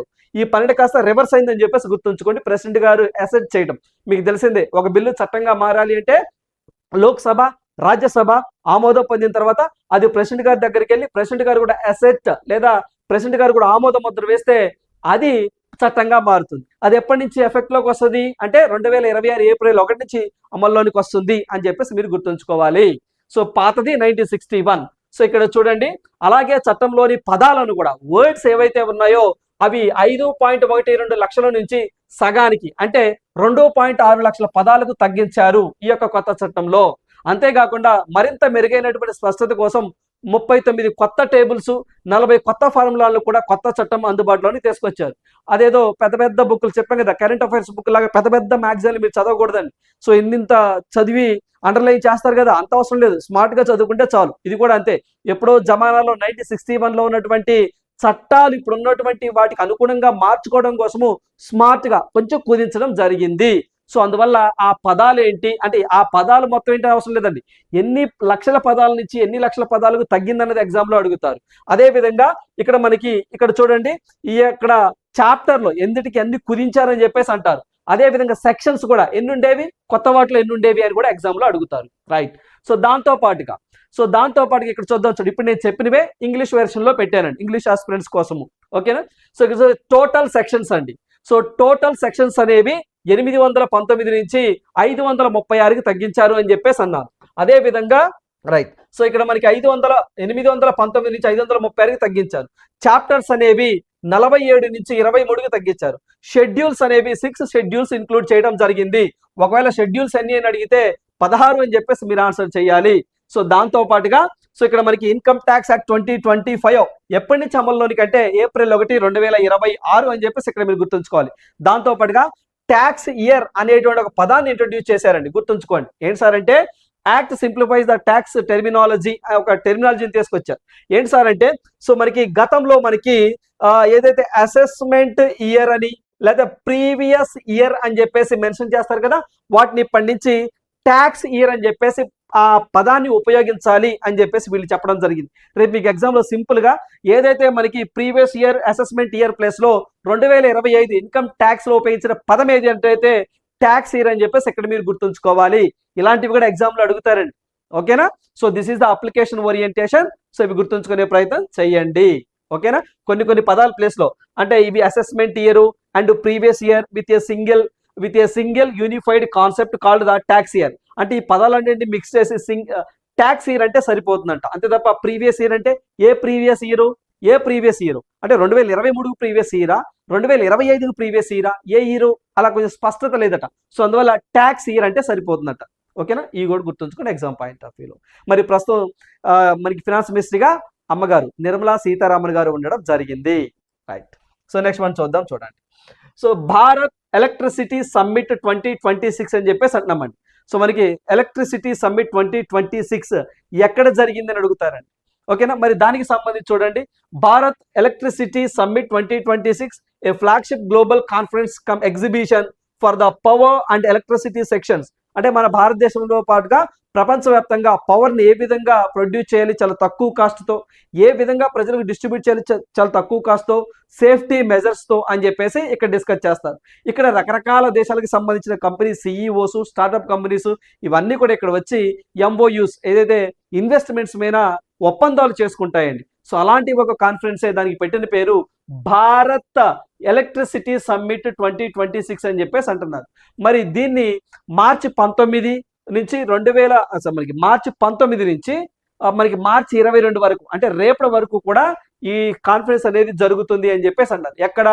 Yashobhoomi convention centre Delhi అని చెప్పేసి అంటాం. ఢిల్లీలో 2 అతిపెద్ద కన్వెన్షన్ సెంటర్లు ఉన్నాయండి. ఒకటి వచ్చేసరికి మనకి భారత మండపం అని చెప్పేసి అంటాం. లాస్ట్ టైం 2023లో G20 సమావేశాలు జరిగినాయండి. సో ఏదైనా పెద్ద కాన్ఫరెన్స్ జరగాలంటే 2 కాన్ఫరెన్స్లు ఎక్కువగా జరుగుతుంటాయి. ఒకటి భారత మండపం, మరొకటికి యశోభూమి కన్వెన్షన్ సెంటర్ అని చెప్పేసి అంటాం, which are located in Delhi. Last time ఏదైతే ప్రధానమంత్రి సంబంధించినటువంటి ఈ చేతి వృత్తుల వారిని ఆదుకోవాలనే ఉద్దేశంతో ఒక స్కీమ్ని తీసుకొచ్చారండి. ఓకేనా? సో మరి ఆ స్కీమ్ని కూడా ఈ యొక్క యశోభూమి కన్వెన్షన్ సెంటర్లోనే సో ప్రారంభించడం జరిగింది. మరి ఆ చేతి వృత్తుల వారిని ఆదుకోవడం కోసం తెచ్చినటువంటి స్కీమే సో పిఎం విశ్వకర్మ అని చెప్పేసి అంటామండి. ఆ పిఎం విశ్వకర్మ స్కీమ్ను కూడా యశోభూమి కన్వెన్షన్ సెంటర్లోనే ప్రారంభించడం జరిగింది. నెక్స్ట్, ద సమ్మిట్ థీమ్ చాలా ఇంపార్టెంట్. ఈ సమ్మిట్ యొక్క థీమ్ ఏంటి అని చెప్పేసి అడుగుతున్నారు. సో ఇటీవల కాలంలో మనల్ని డైరెక్ట్ గా కాన్ఫరెన్స్ ఎక్కడానికి గతంలో అడిగేవారండి. సో ఢిల్లీయో, ముంబైయో, కోల్కతాలో ఆన్సర్ చేస్తాం. ఇప్పుడు అలా కాదండి, ఒక థీమ్ ఇచ్చి ఆ థీమ్ ఏ కాన్ఫరెన్స్ కి సంబంధించింది ఎగ్జామ్ లో అడుగుతున్నారు. సో అందువల్ల ఈ యొక్క భారత్ ఎలక్ట్రిసిటీ సమ్మిట్ 2026 యొక్క థీమ్ ఏంటి సార్ అంటే, సో దీని థీమ్ చూసినట్లయితే సో ఎలక్ట్రిఫైయింగ్ ఏంటంటే దాని థీమ్ వచ్చేసరికి electrifying growth, empowering sustainability, connecting globally అనే దాని థీమ్ గా ఉంది. ఏంటి సార్ ఎంత పొడుగు ఉంది, అసలు ఎగ్జామ్ లో గుర్తుంటుంది అంటారా అని చెప్పేసి మీరంటే ఎస్ గుర్తుంటుందండి. ఎందుకు గుర్తుండదు? ఓకేనా? అంటే కింద చూసి ఆన్సర్ పెడితే సరిపోతుంది. ఓకేనా? సో దీనికి సంబంధించి ఏంటి సార్ అంటే థీమ్ వచ్చేసరికి electrifying growth, empowering sustainability, connecting globally అనే థీమ్తో దీన్ని కండక్ట్ చేస్తున్నారు. సో రేపు కూడా జరుగుతుంది. ఎండ్ ఆఫ్ ద డే ఇంకేమైనా కొత్తగా డేటా ఏమైనా ఉంటే తెలుసుకుందాం. ఇప్పటి వరకు అయితే మాత్రము ఎక్కడ ఢిల్లీ, ఎప్పటి నుంచి ఎప్పటిదాకా మార్చి 19 నుంచి 22 దాకా ఢిల్లీలోనే ఎక్కడ యశోభూమి కన్వెన్షన్ సెంటర్, దాని థీమ్ ఏంటి, ఏ మినిస్ట్రీ ఆఫ్ పవర్. ఓకేనా? రైట్, ఇవి గుర్తుంచుకోండి. మరి దీంతో పాటుగా ఒకసారి చూడండి, ఈ పాయింట్ ఇంపార్టెంట్ అండి. సో ఇది మీకు ప్రెస్ ఇన్ఫర్మేషన్ బ్యూరో నుంచి డేటాని మీకు అందిస్తున్నాను. సో మెయిన్ పాయింట్ ఏంటంటే, in addition to international representation, senior leadership and officials from more than 25 Indian states and union territories, including the special associations with the Haryana, so చూడండి, అంటే దీంట్లో మన భారతదేశం నుంచి కొన్ని రాష్ట్రాలను కూడా ఇన్వాల్వ్ చేస్తున్నారట. మరి ఆ ఇన్వాల్వ్ చేసేటువంటి రాష్ట్రాలకు కొంత హోదా ఇస్తారండి. సో హర్యానాని ఇన్వాల్వ్ చేసినప్పుడు ఈ హర్యానాని ఏ కేటగిరీలో సో వీళ్ళు గుర్తించారు హర్యానాని అంటే స్ట్రాటజిక్ స్టేట్ పార్ట్నర్ అని చెప్పేసి అంటామండి. ఏంటంటే సో మనకి స్ట్రాటజిక్, సో ఇక్కడ మనం చూస్తే రైట్, సో ఇక్కడ చూస్తే మనకి స్ట్రాటజిక్ స్టేట్ పార్ట్నర్ అని చెప్పేసి అంటామండి హర్యానాని. సో అలా ఇన్వాల్వ్ చేశారండి. చెప్పాం కదా, ఈ ఎగ్జిబిషన్ అన్ని స్టేట్ల నుంచి ఆయా పవర్ మినిస్ట్రీస్ ఆ సెక్రటరీస్ అందరూ ఇన్వాల్వ్ అవుతారు. అలా రేపు ఎగ్జామ్లో మీకు మన భారతదేశం హర్యానాని ఏ యొక్క వ్యూహాత్మక భాగస్వామిగా అంటే ఏ స్ట్రాటజిక్ పార్ట్నర్గా గుర్తించారంటారు.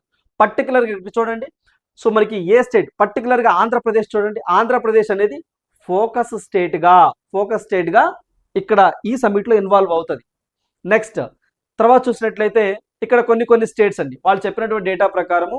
సో ఇక్కడ మనకి హర్యానా ఉంది, తర్వాత రాజస్థాన్ ఉంది, ఉత్తరప్రదేశ్ ఉన్నది, మహారాష్ట్ర ఉంది, ఆంధ్రప్రదేశ్ ఉంది, బీహార్ ఉంది, ఒడిశా, గుజరాత్, పంజాబ్, మధ్యప్రదేశ్, ఛత్తీస్గఢ్, ఢిల్లీ.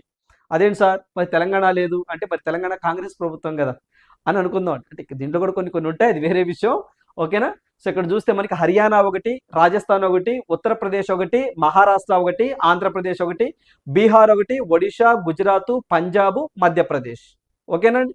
సో ఛత్తీస్గఢ్, ఢిల్లీ అని చెప్పేసి ఇలా కొన్ని స్టేట్స్ వీళ్ళని మెయిన్గా సో వీటిని పార్టిసిపేట్ చేస్తాం. ఆ హోదాలో వీళ్ళు ముందుండి లీడ్ చేస్తారండి. ఆ కాన్ఫరెన్స్ని సజావుగా సాగడానికి వీళ్ళు కోఆర్డినేట్ చేస్తూ ఉంటారు. సో అలా ఈ స్టేట్ని గుర్తించారు అని చెప్పేసి ఇక్కడ మీరు గుర్తుంచుకోవాలి. ఓకే, అన్ని స్టేట్లు ఇన్వాల్వ్ అవుతాయి, బట్ మెయిన్గా కొన్నిటికి లీడ్ ఇస్తారండి. సో వాటిల్లో సో మనకి ఫోకస్ స్టేట్ అని చెప్పేసి ఏంటి అని అడుగుతాం. ఇంకొకటి హర్యానా కూడా గుర్తుంచుకోండి, స్ట్రాటజిక్ పార్ట్నర్ అని చెప్పేసి అంటాం. అది ఉన్న కేటగిరీలో ఇది స్ట్రాటజిక్ స్టేట్ పార్ట్నర్ అనేది హైయెస్ట్, ఆ గ్రేడ్ ఇస్తారు అలా. ఓకేనా. ఏపీఎస్కి ఫోకస్ స్టేట్ అని చెప్పేసి గుర్తుంచుకోండి. ఢిల్లీ ఇది కూడా అంతే, ఢిల్లీ కూడా ఫోకస్ స్టేట్. మిగతా అయ్యండి చూడండి. సో ఇక్కడ మీరు చూస్తే Rajasthan partner strategy, Uttar Pradesh strategic state partner, కొన్ని వాటికే ఇచ్చారు చూడండి. ఓకేనా. సో అన్నీ అంటే కొంచెం కష్టమే, బట్ మెయిన్గా స్ట్రాటజిక్ స్టేట్ పార్ట్నర్ ఇది ఒకటి ఉంది, హర్యానా ఉంది. సో ఉత్తరప్రదేశ్ ఉంది 2, తర్వాత వచ్చేసరికి మహారాష్ట్ర ఉంది 3. మెయిన్ అవి గుర్తుంచుకోండి. ఇది కూడా ఉందండి, గుజరాత్ కూడా ఉంది స్ట్రాటజిక్ స్టేట్ పార్ట్నర్ అని చెప్పేసి ముందు ఆ కేటగిరీ గుర్తుంచుకోండి, ఏపీ గుర్తుంచుకోండి, సరిపోతుంది. ఓకేనా.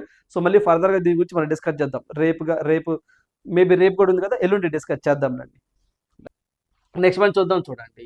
Nita Ambani honoured with prestigious KISS humanitarian award 2025.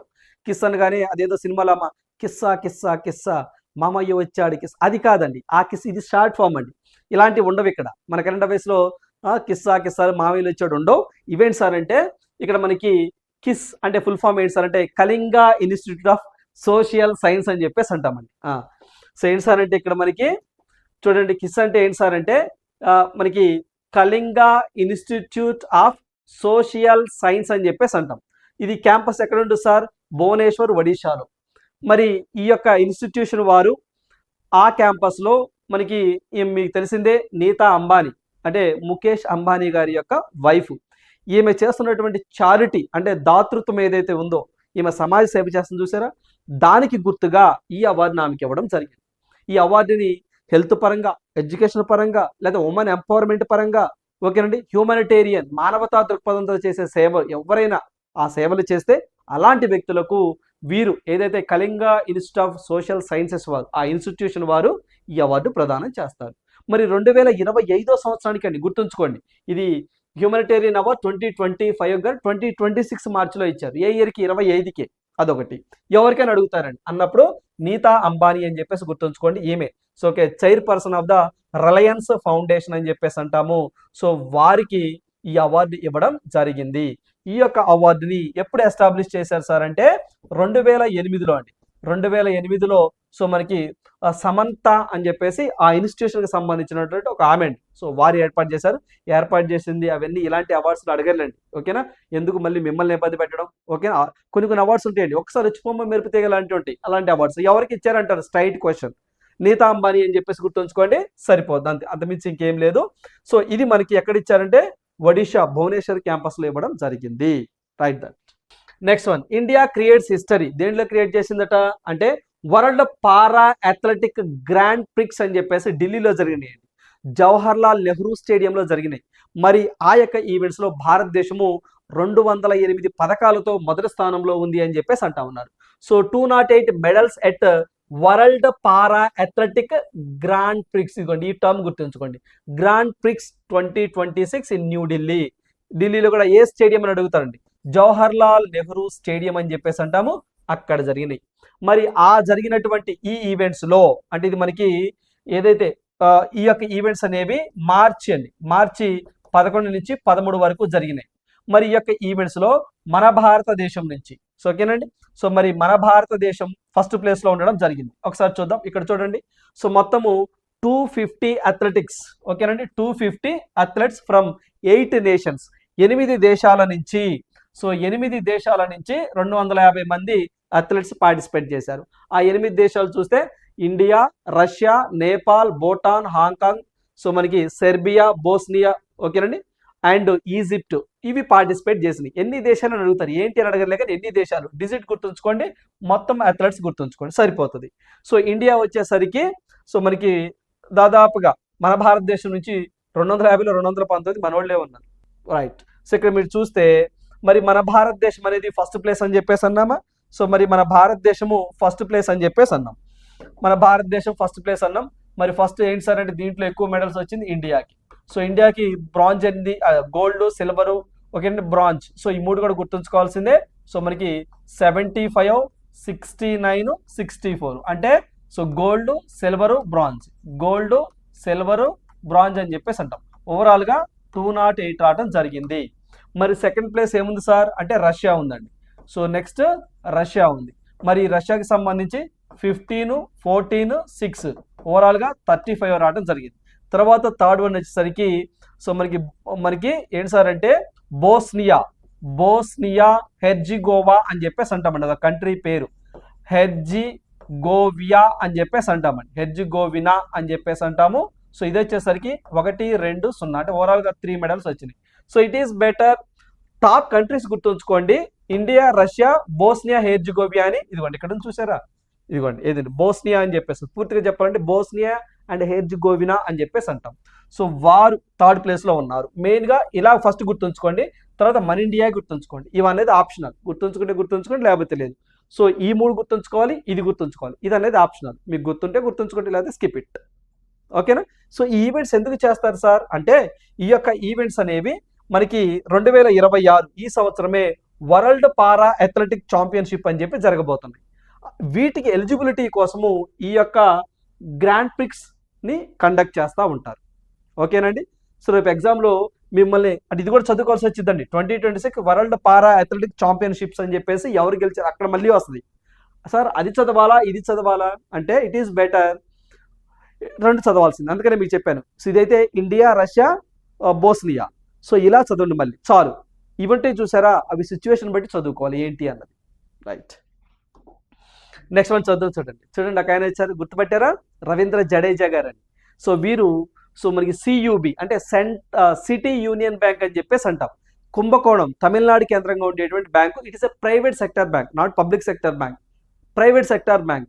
ఆ ప్రైవేట్ సెక్టర్కి బ్రాండ్ అంబాసిడర్గా వీరిని నియమించడం జరిగింది. 2 years గాను ఈయన బ్రాండ్ అంబాసిడర్గా ఉంటారు. ఏ బ్యాంక్ అంటాడు, ఏ బ్యాంక్ అనగానే సియుబి అని చెప్పేసి గుర్తుంచుకోండి. సియుబి అంటే సిటీ యూనియన్ బ్యాంక్ అని చెప్పేసి అంటాం, తమిళనాడు అండి. సో హెడ్ క్వార్టర్ ఎక్కడ సార్ అంటే దీనికి తమిళనాడు, కుంభకోణం ఏంటండి.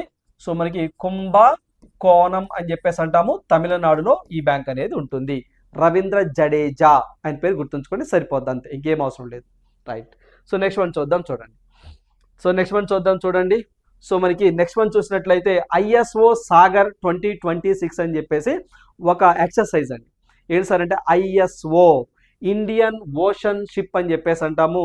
సో ఈ యొక్క ఎక్సర్సైజ్ 2026 ఎక్కడ జరిగింది, ఎన్ని దేశాలు పార్టిసిపేట్ చేసినాయి అనే ఎగ్జామ్లో అడుగుతారు. మరి ఇది చూసినట్లయితే ఈ యొక్క ISO సాగర్ అని ఏదైతే ఉందో ఏంటండి, సో ఇది మనం చూసినట్లయితే ఏంటి సార్ అంటే ఇండియన్ ఓషన్ షిప్ అని చెప్పేసి అంటామండి. సాగర్ SAGAR అని చెప్పేసి 2026 అని చెప్పేసి ఈ యొక్క ఈవెంట్ అనేది సో 2వ ఎడిషన్ అండి. దీన్ని 2వ ఎడిషన్గా చేస్తామన్నారు.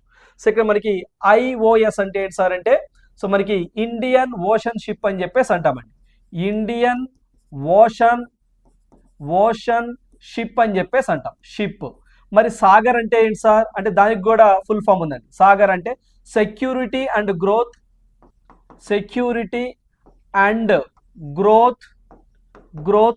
For all in the region అని చెప్పేసి అంటాం. అంటే ఇదిగోండి SAGAR అని చెప్పేసి అంటాం 2026. మరి ఏవైతే ఈ యొక్క ఇండియన్ ఓషన్ షిప్ ఉందో ఈ యొక్క ఇండియన్ ఓషన్లో మొత్తము భారతదేశంతో పాటుగా దాని మిత్ర దేశాలైనటువంటి సో మొత్తము 16 దేశాలండి, కంట్రీస్ ఈ యొక్క IOS సాగర్లో పార్టిసిపేట్ చేస్తున్నాయి. రేపు మొత్తం ఎన్ని దేశాలు పార్టిసిపేట్ చేశాయని చెప్పేసి అంటారు. మరి ఎక్కడ పార్టిసిపేట్ చేశాయి సార్ అంటే కొచ్చిన్ నావల్ బేస్ అని చెప్పేసి అంటామండి. ఎక్కడండి? సో మనకి కొచ్చిన్ నావల్ బేస్ అని చెప్పేసి అంటాము. So which is located in Kerala అండి, కేరళ అని చెప్పేసి అంటాము. ఆ కొచ్చిన్ నావల్ బేస్ లో ఈ యొక్క 16 దేశాలు అనేవి ఈ యొక్క IOS సాగర్ లో పార్టిసిపేట్ చేయడం జరిగింది. అయితే ఇవి ఎప్పటి నుంచి సార్ అంటే కమెన్స్డ్ అంటే ఆపరేషన్ వీటిని చేయటం ఎప్పటి నుంచి సార్ అంటే మార్చి 16వ తారీఖు నుంచి. ఓకేనండి. సో ఏప్రిల్ వరకు అండి. సో ఏప్రిల్ 15 లేదా 16 వరకు. ఓకేనండి. ఫిక్స్డ్ డేట్ అంటే ఉండదు, కనీసం ఒక 1 మంత్ కండక్ట్ చేస్తారండి.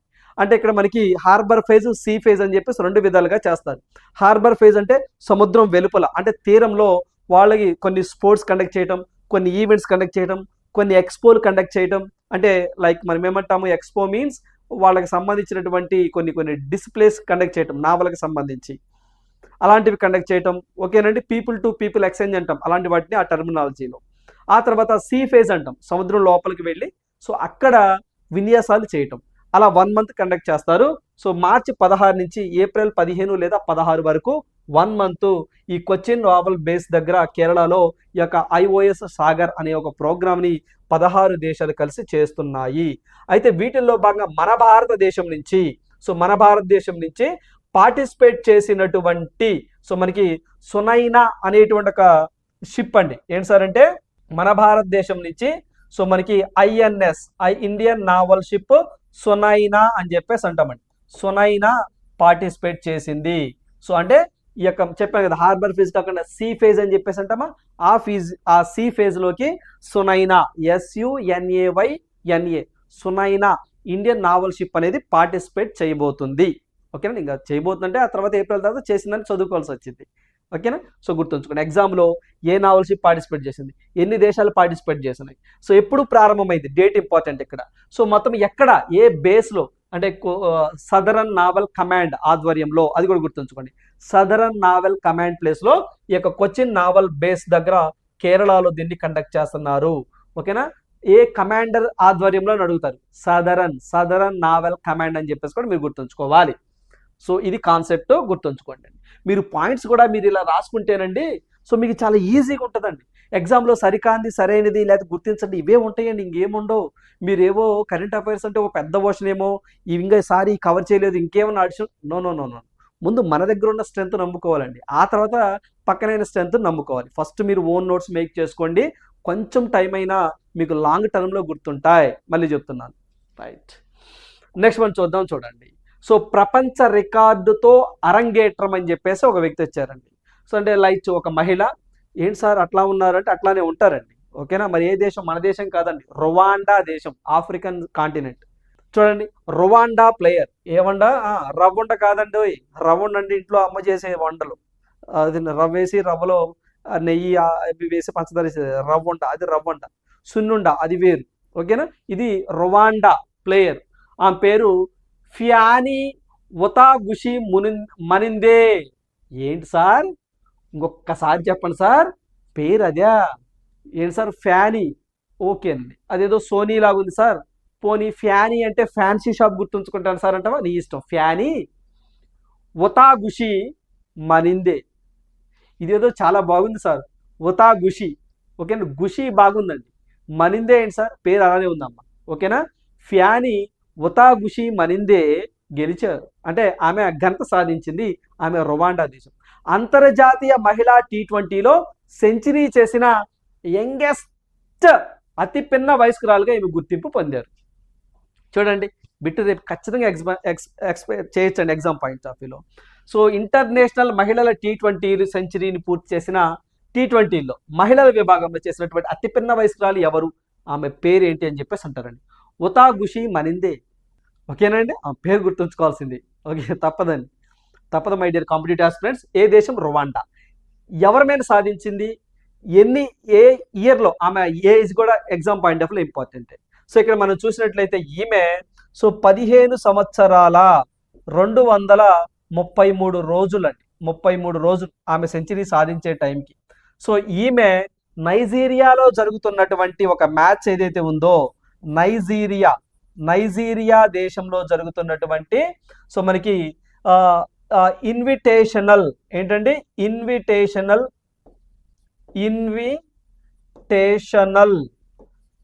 T20 మ్యాచ్ అని చెప్పేసి అంటామండి.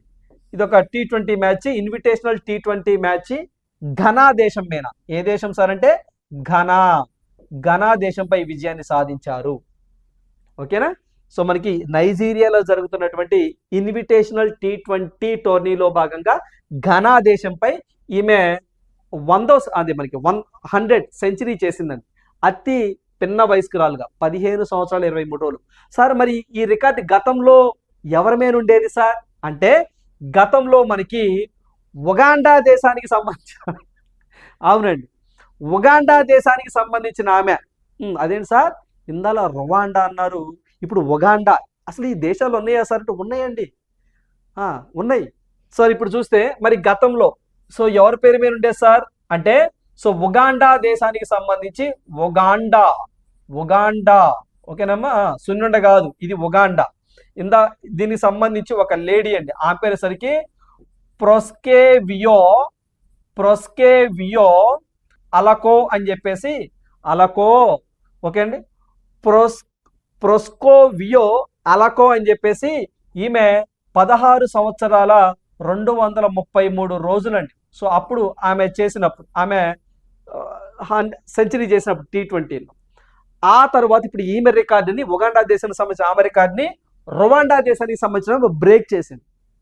సో బిట్ ఎక్స్పెక్ట్ చేసి ఏ దేశం మీద అడుగుతారు, క్రిటికల్గా కొంచెం కష్టంగా అడగాలంటే ఆ పేరు గుర్తుంచుకోండి. ఓకేనా. దూరం నుంచి చూస్తే ఏం కనబట్టలేదండి, తప్పదు. ఏ దేశం అంటే ఆఫ్రికన్ కాంటినెంట్ కాబట్టి అలానే ఉంటుంది. నెక్స్ట్ మనం చూడండి. మెస్సీ @900. మెస్సీ గారు 900 గోల్స్ చేశాడండి ఇప్పటి వరకు కూడా, 900. మరి వీరి కాడికి ముందు ఇంకొకళ్ళు ఉన్నారండి, క్రిస్టియానో రొనాల్డో అని చెప్పేసి ఆయన ఉన్నారండి. ఓకేనా. సో ఆయన పోర్చుగల్, ఈయన అర్జెంటీనా దేశానికి సంబంధించినటువంటి ఫుట్బాల్ క్రీడాకారుడు. రీసెంట్గా మన భారతదేశానికి కూడా వచ్చారండి, హైదరాబాదు, ముంబై, ఢిల్లీలో తిరిగి వెళ్ళారు. ఓకేనా. ఈయన కోసం చాలామంది చాలా డబ్బులు ఖర్చు పెట్టారు, మీరు కూడా చూసారు సోషల్ మీడియాలో. సరే, సో తన కెరీర్లో 900 గోల్స్ సాధించిన 2వ ప్లేయర్గా రికార్డు సృష్టించారు. మనకిన కాన్కాఫ్ ఛాంపియన్షిప్ కప్లో భాగంగా, ఏ ఛాంపియన్షిప్లో భాగంగా, సో మనకి కాన్కాఫ్ ఛాంపియన్షిప్లో భాగంగా సో మనకి నాష్విల్లేతో జరిగినటువంటి మ్యాచ్లో ఇంటర్ మియామి తరపున, అంటే ఇది ఒక ఫుట్బాల్ క్లబ్ అండి, ఇంటర్ మయామి అనేది ఒక ఫుట్బాల్ క్లబ్. ఆ క్లబ్ తరపున వీరు ఆడుతున్నారు. సో ఈ తరపున బరిలో దిగినటువంటి మెస్సీ 7వ నిమిషంలో గోల్ కొట్టి ఈ రికార్డు తన ఖాతాలో వేశారు అని చెప్పేసి ఇక్కడ మీరు గుర్తుంచుకోవాలి. ఓకేనా. సో ఇక్కడ మనం గుర్తుంచుకోవాల్సింది ఏంటి సార్ అంటే, ఏ క్లబ్ తరపున అని చెప్పేసి అంటారండి. ఓకేనండి. అదేవిధంగా సో మరి యొక్క నాష్విల్లేతో జరిగినటువంటి మ్యాచ్లో, ఇది కూడా ఒక ఫుట్బాల్ క్లబ్ అండి, ఆ క్లబ్తో సో వీరు ఏదైతే మనకి ఈ క్లబ్, ఈయన ఆడినటువంటి క్లబ్ ఏంటి సార్ అంటే ఇంటర్ మయామి. ఆ క్లబ్తో ఈ క్లబ్ను ఓడించాడు, ఆయన ఆ క్లబ్లో ఆడారు. ఓకేనా. సో మనకి ఈ యొక్క రొనాల్డో గారు ఇంటర్ మయామి క్లబ్ తరపున ఆడారు. ఏ క్లబ్ మీద గెలిచారు అంటే, ఏ క్లబ్ మీద ఆ గోల్ చేశారు అని అడుగుతారండి, అన్నప్పుడు నాష్విల్లే అని చెప్పేసి గుర్తుంచుకోవాలి. సో 900వ గోల్. ఓకేనండి. రైట్. ఇక్కడ ఒకసారి చూడండి. సో ఇక్కడ మీరు చూస్తే Lionel Messi so second player అండి. సో క్రిస్టియానో రొనాల్డో తరువాత సో ఈయనే 900, సో 900వ గోలు, ఓవరాల్గా 900 టాప్ లెవెల్ కెరియర్ గోల్స్ సాధించారు 38 ఇయర్స్ అప్పుడు. ఇంకా క్రిస్టియానో రొనాల్డో గారు 39 ఇయర్స్ అప్పుడు విన్ అయ్యారండి. బట్ ఈయన ఒక సంవత్సరం ముందే ఈ 900 గోల్స్ చేయడం జరిగింది. రైట్. సో ఇక్కడ మీరు చూసినట్లయితే ఇదిగోండి కన్కాఫ్, ఇందాక మనం మాట్లాడుకున్నాం కదా. సో అది తెలుగులో కొంచెం ఇబ్బందికరంగా ఉంది కదా. CONCACAF కాన్కాఫ్. ఓకేనండి. చాంపియన్ అని చెప్పేసి అంటామండి. కాన్కాఫ్ చాంపియన్ అని చెప్పేసి అంటాము. ఛాంపియన్షిప్ అని చెప్పి చాంపియన్ కప్ అని చెప్పేసి అంటాం. సో ఆ కప్పులో భాగంగా వీరు విన్ అయ్యారు. సో ఇక్కడ మీరు చూస్తే ఈ 900లో 755 అయితే, అంటే 755 గోల్స్ అనేది లెఫ్ట్ ఫుట్ అంటే ఎడమ కాలుతో చేశారట. మరి ఇప్పుడు లాస్ట్గా చేసినటువంటి 900 గోల్ ఉంది, అది కుడి కాలుతోనే ఎడమ కాలుతోనే, అంటే ఎడమ కాలుతో చేసాడండి. ఏంటి సార్ ఇవి కూడా గుర్తుంచుకోవాలా? తప్పదండి. ఏమంటారు, కొంచెం ఫుట్బాల్ ప్రీడ్ అనుకోండి, ఖచ్చితంగా అడుగుతాడు ఎడమ కాలుతో కొట్టాడా కుడి కాలుతో కొట్టాడా అని. ఓకేనా? అందువల్ల లెఫ్ట్ ఫుట్ అని చెప్పేసి గుర్తుంచుకోండి. సో ఇంకొకటి మిగతా 111 అయితే మాత్రం రైట్ ఫుట్తో విన్ అవడం జరిగింది. సో 30 అయితే మాత్రము హెడ్తో, తలతో చేశాడంటండి గోల్స్. అది ఇలా కొడతారు చూసారా, అలా చేశారట. ఓకేనండి. 4 గోల్స్ ఏమో అదర్స్తో చేశారు అని చెప్పేసి ఓవరాల్గా చెప్తా ఉన్నారు. ఓకేనా? సో చాలా చాలా ఇంపార్టెంట్, గుర్తుంచుకునే ప్రయత్నం చేయండి. దీనికి సంబంధించి రొనాల్డో గారు ఏ దేశం అని అడుగుతారు, అర్జెంటీనా అని చెప్పేసి గుర్తుంచుకోవాలి. రైట్. సో మనకి చెక్ లిస్ట్ ఒకసారి చూడండి. సో వైరస్ అనేది లాటిన్ పదం అండి. దీనికి విషం అని అర్థం. వైరస్లు అతి సూక్ష్మ జీవులు. బ్యాక్టీరియాల కన్నా వైరస్లు అతి సూక్ష్మమైనవి. ఓకేనా? సో వైరస్లకు వైరస్ అనే పేరును డచ్ మైక్రోబయాలజిస్ట్, ఆయన పేరు మార్టినస్ బిజెరింక్ అనే వ్యక్తి ప్రతిపాదించారు. రేపు చాలా చాలా ఇంపార్టెంట్. సో వైరస్లకు వైరస్ అనే పేరును డచ్ మైక్రోబయాలజిస్ట్ మార్టినస్ బిజెరింక్ అనే వ్యక్తి ప్రతిపాదించారు. ఎవరు ప్రతిపాదించారని అడుగుతారు. వైరస్లను ఎలక్ట్రానిక్ మైక్రోస్కోపులను ఉపయోగించి గుర్తిస్తారు. సో గుర్తుంచుకోండి, చెక్ లిస్ట్ మీకు ఖచ్చితంగా ఉపయోగపడుతుంది. నెక్స్ట్ వన్ చూద్దాం. క్వశ్చన్ ఫర్ యూ, ఈ ప్రశ్న మీకోసమే. What is the name of the app launched by the Indian Railways for women employees to report workplace harassments? అంటే రైల్వేస్ ఎంప్లాయీస్ సంబంధించిన ఉమెన్ ఆ వర్క్ ప్లేస్లో ఆ లేడీస్ ఉద్యోగులు ఉంటారా, వాళ్ళు ఏమైనా సెక్సువల్ హరాస్మెంట్ గురైనా లేకపోతే వేరే విధంగా హరాస్మెంట్ చేసిన ఆ యాప్లో వాళ్ళు కంప్లైంట్ చేయొచ్చు. ఆ యాప్ పేరేంటి అని చెప్పేసి అంటున్నారు. సో మరి దీనికి సంబంధించి సరైన సమాధానము షైన్ అని చెప్పేసి అంటామండి. SHINE అని చెప్పేసి అంటామండి. షైన్ అని చెప్పేసి అంటాం. ఇవి మై డియర్ ఆస్పిరెంట్స్ ఈ రోజు ఉన్నటువంటి ఇంపార్టెంట్ కరెంట్ అఫైర్స్. సో ఖచ్చితంగా ఈ వీడియో చూసిన ప్రతి ఒక్క ఆస్పిరెంట్ కూడా సో లైక్ చేయండి, అదేవిధంగా మీ ఫ్రెండ్స్కి కూడా షేర్ చేసే ప్రయత్నం చేయండి. సో రేపటి కరెంట్ అఫైర్స్లో మళ్ళీ మీట్ అవుదాం. Thank you, all the best, good night.